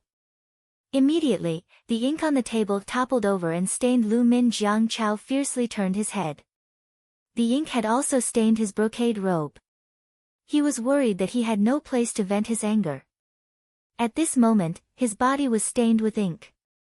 Without waiting for Lu Min to speak, he grabbed Lu Min from his seat and said, "What are you doing?" In the Imperial College, Jiang Chao had always been amiable and gentle. Although he was not close to Lu Min, he would not take the initiative to provoke him. Today, he had been extremely sullen. However, most of the students in the Imperial College came from noble families and could not be easily offended. As far as the eye could see, only Lu Min could be casually bullied. The surrounding people just watched without saying a word. No one would stand up for Lu Min. Lu Min was grabbed by the collar by Jiang Chao. He was not as burly as Jiang Chao, nor was he as strong as Jiang Chao. At this moment, he only stared at Jiang Chao with a pair of prideful eyes, not saying a word. Jiang Chao did not see any fear in Lu Min's eyes. Instead, he was incomparably furious, wishing that he could tear the person in front of him into pieces. Taking a deep breath, he suddenly smiled and said maliciously, "You've dirtied my clothes. What do you think I should do?" Lu Min had always been proud and aloof in the Imperial College. If he had encountered such a situation in the past, he would definitely have fought for what was right and would rather die than submit. Jiang Chao's question was a great insult to him, who had an extremely high self-esteem. Everyone was waiting to watch a good show, but unexpectedly, the stubborn youth lowered his head slightly and said, "I'm sorry." Everyone was stunned on the spot. Just as Lu Min was about to act impulsively, for some reason, he suddenly thought of the letters that the stranger had given him. In one of the letters, the stranger had argued with him about whether he should bow down to the rich and powerful in this world. Lu Min thought that he would rather die than submit, but the stranger said otherwise. The stranger said that a righteous heart and following the ways of the world were the wisest actions. For example, the bamboos in the bamboo forest were rarely broken, because they knew how to move with the wind and maintain their proper shape, so that they would not be blown away by the wind. On the other hand, the straight and lonely trees and the wild flowers by the roadside were the easiest to be broken by the wind. The former did not know how to bow down, and the latter did not know how to be upright. Adaptation and perseverance had always been controlled by a certain degree. Only when a smart person grasped this degree would they be able to do what they wanted to do. At this time, Lu Min suddenly thought of the words in the letter. The stranger had said that in this world, perhaps bending down was more difficult than persevering. He looked at the slightly dazed Jiang Chao and repeated, "I'm sorry." Jiang Chao came back to his senses. He had never thought that this poor and arrogant person would admit defeat in front of him, but he was not happy at all. Because although Lu Min had said this, his eyes were as proud and aloof as ever, as if mocking his childishness. For a moment, the anger in Jiang Chao's heart burned even brighter. He laughed coldly, "You think an apology is enough? If you don't lick my boots clean today, don't even think of leaving this gate." When the other students of the directorate saw this scene, they could not help but discuss spiritedly. Although they usually bullied Lu Min, they still maintained their status as scholars and were not willing to do anything that would lower their status. And the usually gentle and amiable Jiang Chao was actually so overbearing today. It was really despicable. Jiang Chao was completely unaware of the opinions of the people around him. He only wanted to see Lu Min in a sorry state, wanted Lu Min to beg for mercy in front of him. If he did not beg for mercy, even if Lu Min could leave this gate today, he would probably have endless troubles in the future. After all, he still had a bedridden mother at home. Lu Min clenched his fists. His delicate and handsome appearance had a trace of anger at this moment, but very quickly, that trace of anger was also suppressed by him. He lifted up his blue robe that had become white from washing and said softly, "If young Master Jiang insists on this, Lu Min can only do as you say." After saying this, he knelt down on one knee and was about to help Jiang Chao lick the ink-stained corner of his robe. Everyone held their breath. Today's matter was really too strange. Firstly, Jiang Chao, who was usually the most amiable person, was actually so overbearing. Secondly, the proud and upright Lu Min was actually bending his knees and enduring. Jiang Chao was also stunned in place. There was only a nameless rage in his heart that he could not let out. He had originally wanted to use Lu Min to vent his anger, but he did not expect that Lu Min would seem to be a completely different person today. It was as if his fist had landed on soft cotton. It was clearly a lowly action, but for some reason, when he was looked at by those clear and arrogant eyes, it was as if Lu Min was the noble person looking down on him. Without thinking, Jiang Chao kicked at Lu Min. Who knew that just as he raised his foot, something would strike his knee, causing him to be unable to move for a moment. Mo Tsung stood up. "When it is possible to forgive people, one should forgive them. Brother Jiang, there is no need to be so calculative over a piece of clothing. Brother Lu also did not do it on purpose. There is no need to let this matter spoil your mood for the imperial examinations in a few days. Why don't I compensate you with a piece of clothing? Brother Jiang, don't make things difficult for Brother Lu." Lu Min glanced at Mo Kong. He really did not expect that Mo Tsung would speak up for him. Jiang Chao was also surprised. Mo Tsung's status was not something he could casually control. Even if he was furious, he could not show it. He flung his sleeves and snorted coldly. He simply strode out of the study without looking back. After Jiang Chao left, Mo Tsung asked Lu Min, "Are you all right?" Lu Min stood up and gently patted the dust off his body. He didn't care that his body was covered in ink. After thanking Mo Tsung, he returned to his seat and began to read his book without a word. His movements were elegant and relaxed, without a trace of frustration. It was as if the previous incident had never happened. Mo Tsung saw this and a trace of deep thought flashed through his eyes. The scholars of the Imperial College were arguing like this, but none of them noticed that the scene in the room was being witnessed by the two people outside. Official Registrar Song and Chancellor Chen stood outside the door. Official Registrar Song was slightly angry. "Jiang Chao is too outrageous. What kind of place is the Imperial College? Does he think that it is a place where he, a nobleman, can act as he pleases? He is truly an insult to the face of scholars. He must be feeling indignant." Chancellor Chen said. They had heard about the incident yesterday and naturally knew why Jiang Chao was behaving so strangely today. No matter what, he should not be like this to his colleagues. Official Registrar Song was displeased. But Lu Min surprised me today. He actually knows how to give in. If it was in the past, who knows how big of a disturbance it would have caused. If Lu Min's temper was the same as before, he would definitely make a big fuss. Logically speaking, Lu Min could stand his ground, but Minister Jiang was an extremely protective person, especially towards his legitimate son and daughter. In the end, Lu Min would still be the one to suffer. He knows how to bend his back. That is the scariest part. Chancellor Chen's gaze deepened. We have underestimated him in the past.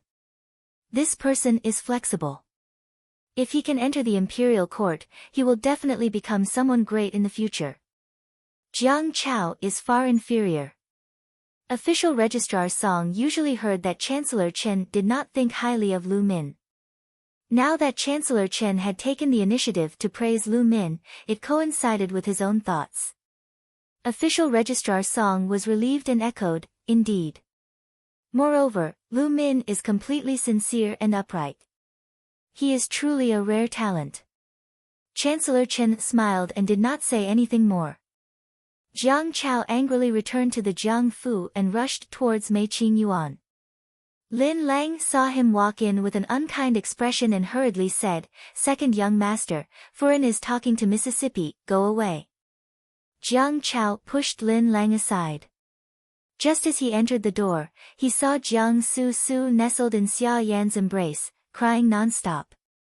Xia Yan was wholeheartedly comforting her. When Jiang Chao heard Jiang Su crying, he felt even more upset. "What are you crying for? After doing such a thing, I can't even lift my head in front of the Imperial College. Do you only know how to cry now?" Jiang Su was startled and said in an aggrieved tone, "Why are you yelling at me? Do you think I will be happy? Now that my reputation is ruined, second brother, instead of comforting me, you have come to question me." "What do you mean?" "All right," Xia Yan frowned and looked at Jiang Chao. What's wrong with you?" You are the younger sister. How can you say such things about her?" Jiang Chao looked at Jiang Su's tear-stained face and the anger in his heart subsided. He sat down on a small table at the side. "It's not that I am blaming her, but the whole city is now full of rumors about last night's incident. I can't lift my head in the Imperial College, mother is being called a vicious woman, and younger sister has become a joke. It's very vexing." Xia Yan gritted her teeth and said, "Zhou De clearly did not say such things in prison. Someone must have deliberately spread the news.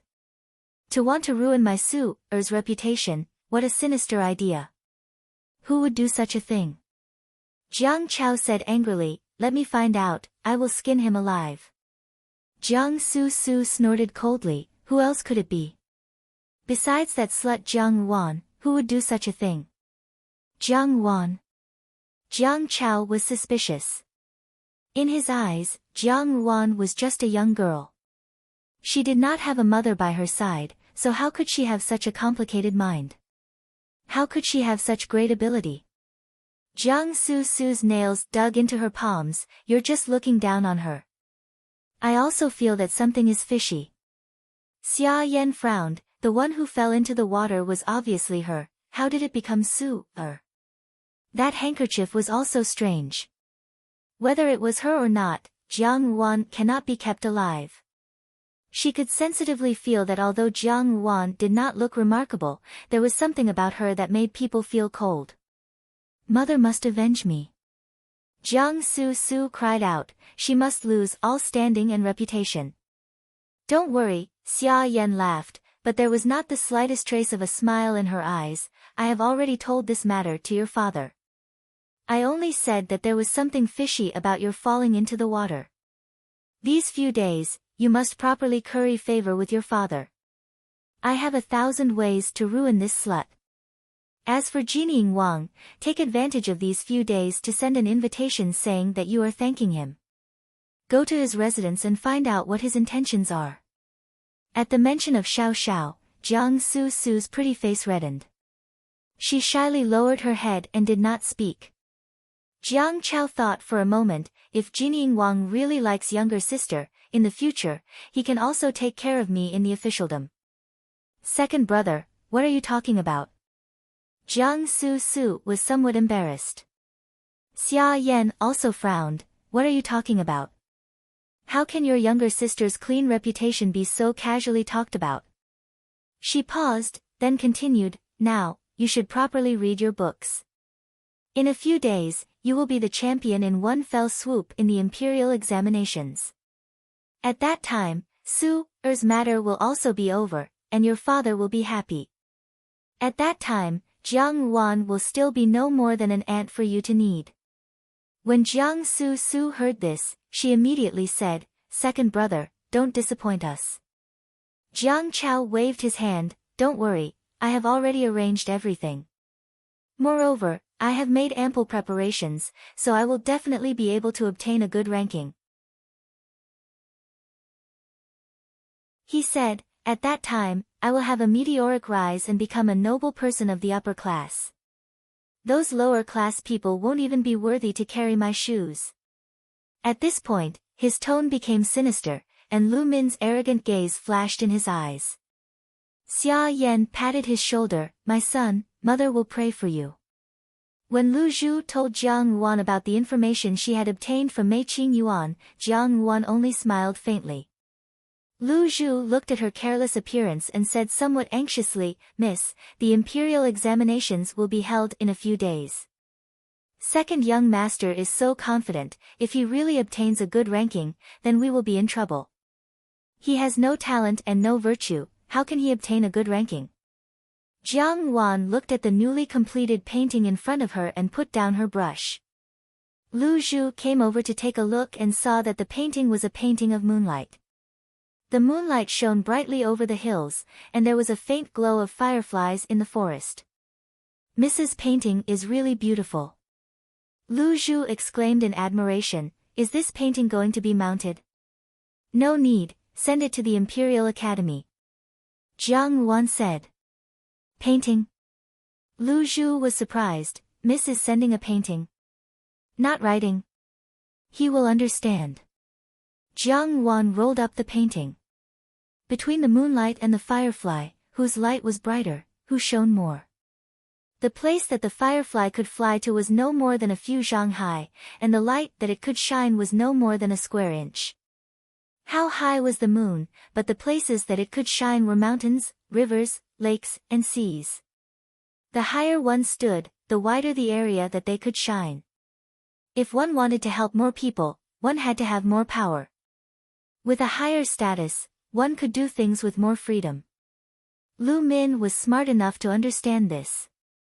Although Lu Zhu did not understand why, she still put away the painting. Jiang Yuan gave her a few instructions in her ear, and Lu Zhu nodded in surprise and left. The next few days passed by peacefully. On the surface, there seemed to be nothing out of the ordinary, but rumors in the capital said that the emperor had the intention to appoint Zhao Darren of Hanlin Academy as the chief examiner, and that Zhao Darren had accepted bribes from the examinees. This matter was widely spread in the marketplace, and the imperial censors submitted memorials one after another to request for a thorough investigation of this matter. As the annual imperial examination was of great importance, the emperor was enraged, and suspended Zhao Darren for questioning, and ordered the chief examiner to be the chief examiner. When the news of Zhao Darren's suspension came out, it was said that Jiang Quan had not returned to the Fu for 2 whole days. When he returned, he threw a big tantrum, and Mei Qing Yuan was thrown into chaos. Jiang Chao was so angry that he punished several servant girls who had committed minor mistakes. The servants of the Jiang Fu were anxious all day, and only Ruanju was as comfortable as ever. At this time, Jiang Su sent an invitation to Jining Wang Fu, saying that she wanted to pay a visit to thank Xiao Xiao for helping her during the Lantern Festival. Unexpectedly, Xiao Xiao was not in the Fu. Instead, Jiang Su had been scolded by an old housekeeper of Jining Wang Fu, who was over 60 years of age, and had returned in a rage. Lian Xiao and Lu Zhu impatiently imitated Jiang Su's angry and distressed expression for Jiang Wan to see, and Jiang Wan could not help but feel a little happier. In addition, Nanny Zhou's condition had improved a lot under careful nursing. In order to not frighten the servants of Ruanju, Nanny Zhou used a piece of cloth to cover her eyes. On normal days, she could also do some simple work in Ruanju. Jiang Wan had left the few servant girls that Xia Yan had sent over unchecked. Only Lian Xiao, who was impatient, managed to make those servant girls docile. Although Baizhi looked gentle, she was actually not very close to people. These servant girls had been given the cold shoulder in Ruanju, and they had been at a loss. Only Xu Xiang, who did things quickly and cleanly, had a gentle and appropriate temperament. Lian Xiao and Baizhi could not find any fault with her. However, the rumors about Jiang Su and Xia Yan, mother and daughter, were suppressed by the rumors that the chief examiner had been bribed. It could be considered as a blessing in disguise. On the day of the examination, which was presided over by the Ministry of Rites, Jiang Chao was not very happy when he returned to the Fu. However, the examiners appointed by the emperor were all stubborn and upright officials, and there was no room for discussion. He anxiously waited for the day the results were released. Unexpectedly, Jiang Chao was only ranked 458th, and did not even manage to earn any tribute money. Jiang Quan was so angry that he shut himself in the study and refused to see anyone. The act of bringing Jiang Chao around to socialize seemed to be a huge joke. Jiang Su was incomparably disappointed. Xia Yan wanted to persuade Jiang Quan, but for the first time, Jiang Quan lost his temper with her. Lin Lang stood to one side, not daring to make a sound. When Jiang Chao received the news that he had failed in the examination, he left the Jiang Fu without a second word. For the next few days, he drank himself into a stupor in a restaurant, and did not return home, as if he had become dispirited. When Lu Zhu told Jiang Wan about these matters, her tone was full of relief. So this second young master only speaks well, but in reality, he does not have any ability. I heard that he drinks every day. Today, master ordered people to tie him up and bring him back to use the family rules to properly teach him a lesson. Jiang Wan took a sip of tea. He is proud and arrogant, and regards his face as more important than his life. Naturally, he cannot accept failure. This servant thinks that second young master is not as good as Mississippi Miss is much smarter than second young master. Lu Zhu pursed her lips. Jiang Wan lowered her eyes and did not speak. A few days ago, she had ordered Lu Zhu to go to the marketplace and spread rumors about the chief examiner bribing the examiner. In her previous life, the matter of Zhao Daren's bribery had only been exposed a few years later. Now that she had spoken about it so early, the emperor was bound to change the chief examiner. And just in case, the new chief examiner would definitely have an upright and plain-spoken temperament. Although Jiang Chao's essays were not bad, they were too slick. To the faction of the Clear Stream, they hated these kinds of essays the most. Even if he did not fail, he would not get a good ranking. On the contrary, Lu Min's solitary and straightforward temperament would definitely be to the chief examiner's liking. Moreover, with the emperor personally presiding over the court examinations, with her letters, Lu Min's views would subtly change, and she would definitely win the emperor's favor. Lu Min, Jiang Wan smiled slightly. Don't let me down. Sure enough, 3 days later, the results of the court examinations were out. The emperor personally named Lu Min as the top scorer, Mo Tsong as the second runner-up, and Wang Xiling as the third runner-up. The top 3 were parading through the streets on horseback. All 3 of them were dressed in new official robes and were riding fine horses. Moreover, they were born with a striking appearance. Many young girls from their boudoirs came out to take a look. The most eye-catching one was the Zhuang Yuan. The young man was born with delicate features, and his bright red official robes made his complexion look a little more gentle, yet he had a clear and lofty character. As the white horse passed, it was all silk flowers thrown by bold women. Lu Min was still suspicious. He still remembered the question the emperor had given him during the court examinations. In the past, it was said that the saints ruled the country with propriety, and the country flourished. Afterwards, when the saints passed away, the country declined. However, there were also people who said, although propriety is good, it is difficult to restrict the people. Only by law can the world follow suit, and there will be peace and prosperity. What does everyone think? The moment he heard the question, he was shocked. It was exactly the same as the mysterious person's first letter. He was immediately confused. Previously, he thought that propriety was the best way to rule the country, but the other party thought that it should be combined. It was reasonable and convincing. Now that the question had appeared again, he calmed his mind. Just like what he had discussed with the mysterious person, he spoke with fervor and assurance. Propriety and law, each has its own importance. If propriety rules the country, the people will be at peace for a long time. If law rules the country, the people will be strong. At first, he was still a little uneasy. The more he spoke, the more fluent and passionate he became. His previous hesitation was completely thrown to the back of his mind. For the first time, he confidently revealed his ambitions. When he finished, he lightly bowed to the emperor and said, "This student has a foolish opinion." The surroundings were silent for a long time before the person on the high seat burst into laughter. He clapped his hands and said, "Good, well said.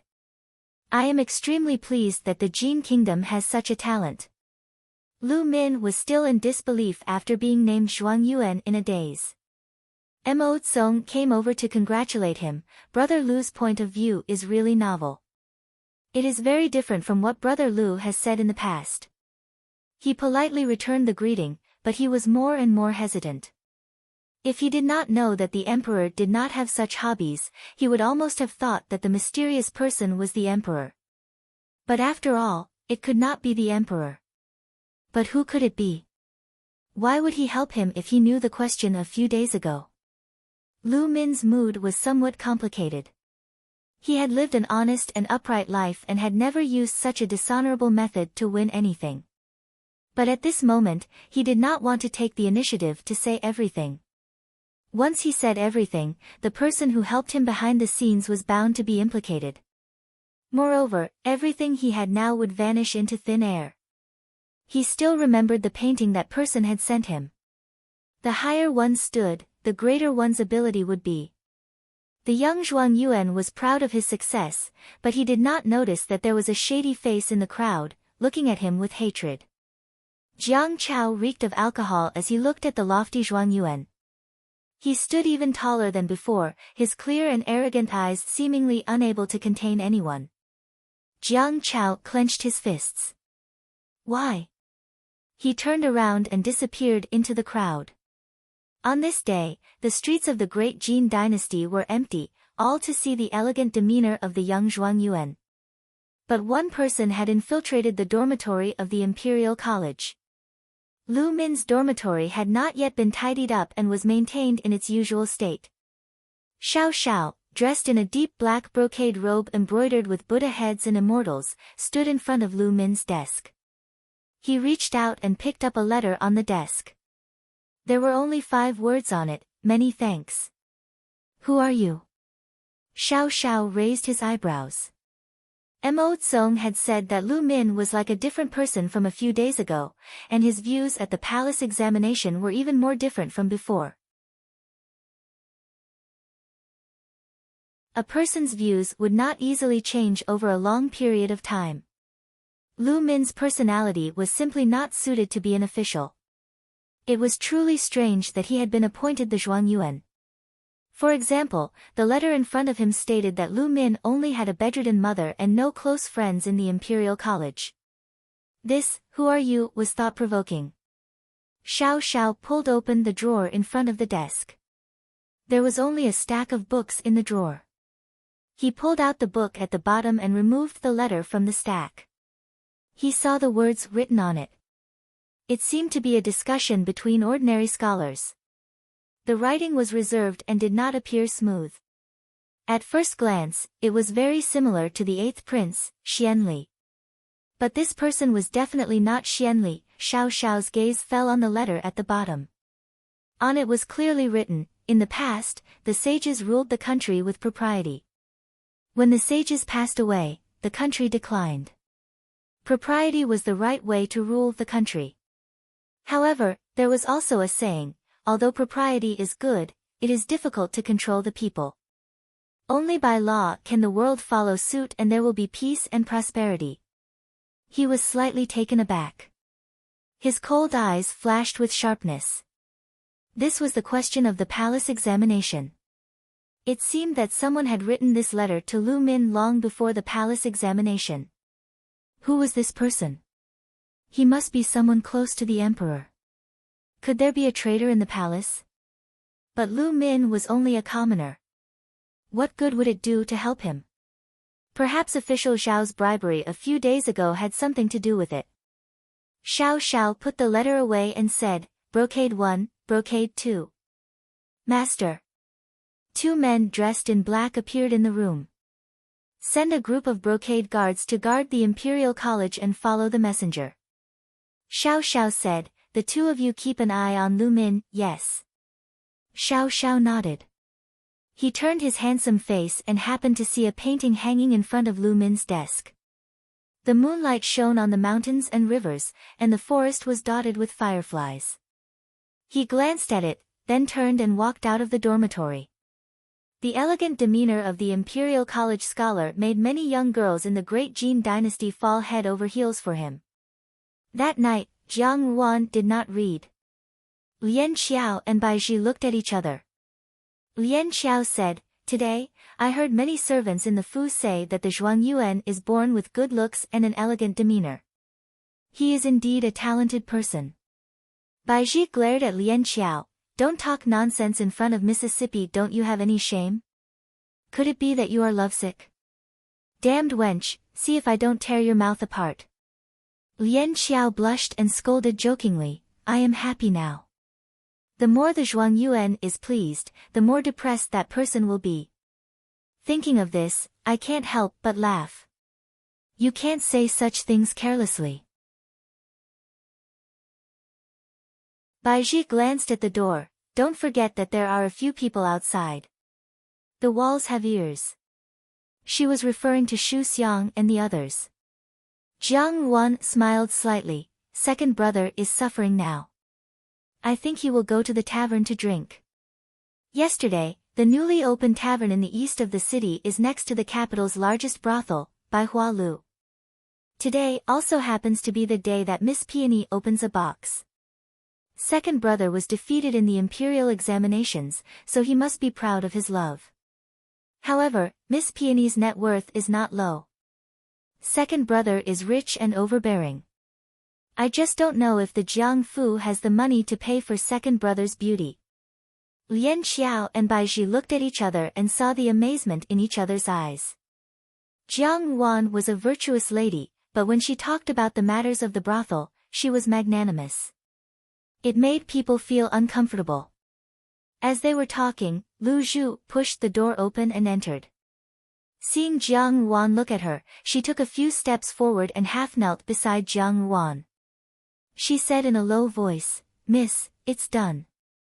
This servant let Daniel follow second young master to the tavern, and deliberately mentioned that Miss Peony loves gifted scholars. I think there shouldn't be any mistakes. Jiang Yuan smiled slightly. The Baihua Lu in the capital was a money-squandering establishment. Many rich young masters had spent their money there. Moreover, this Miss Peony was the top girl of Baihua Lu normally, she only sold her skills but not her body. She was both beautiful and skillful. Today was her opening day, and many people were looking forward to becoming her guest. This Miss Peony also had another hobby, which was that she loved gifted scholars the most. If this person was especially talented, then he would naturally have good luck with women. Now that Jiang Chao had failed, and today, he saw how proud of himself Zhuang Yuanlang was, it was likely that he was already depressed and indignant. Becoming Miss Peony's guest was perhaps the only way to make his heart feel better. However, although Peony loved gifted scholars, she was also a person who dealt in the flesh business. It was not an exaggeration to say that one night was worth 1,000 taels of gold, let alone the first night. How could Jiang Chao monopolize the night when so many noble young masters were fighting for it? In her previous life, on the opening day of Miss Peony's contract, she was bought by Li Yang, the eldest son of Li Dong, a powerful official in the capital. Li Yang used 10 bushels of pearls and 5,000 taels of gold to buy Miss Peony's first night. Because of this, Miss Peony became famous in the capital and became the most expensive courtesan. In this life, it was unknown whether Jiang Chao had the money to compete with Li Yang. Li Dong. Jiang Wan smiled coldly. In her previous life, Pei had died under his body. She would never forget that scene. Li Yang's appearance today was just the beginning. The death knell had just rung, and her revenge was finally about to begin. You're tuning in to the Blissful Bookshelf YouTube channel. We're so grateful for your support, and don't forget to subscribe to join us on this incredible journey through captivating stories. Your generosity through donations truly makes a world of difference, as it's the primary source of revenue that allows me to expand and enhance this channel for you. Thank you from the bottom of my heart for being a part of this adventure.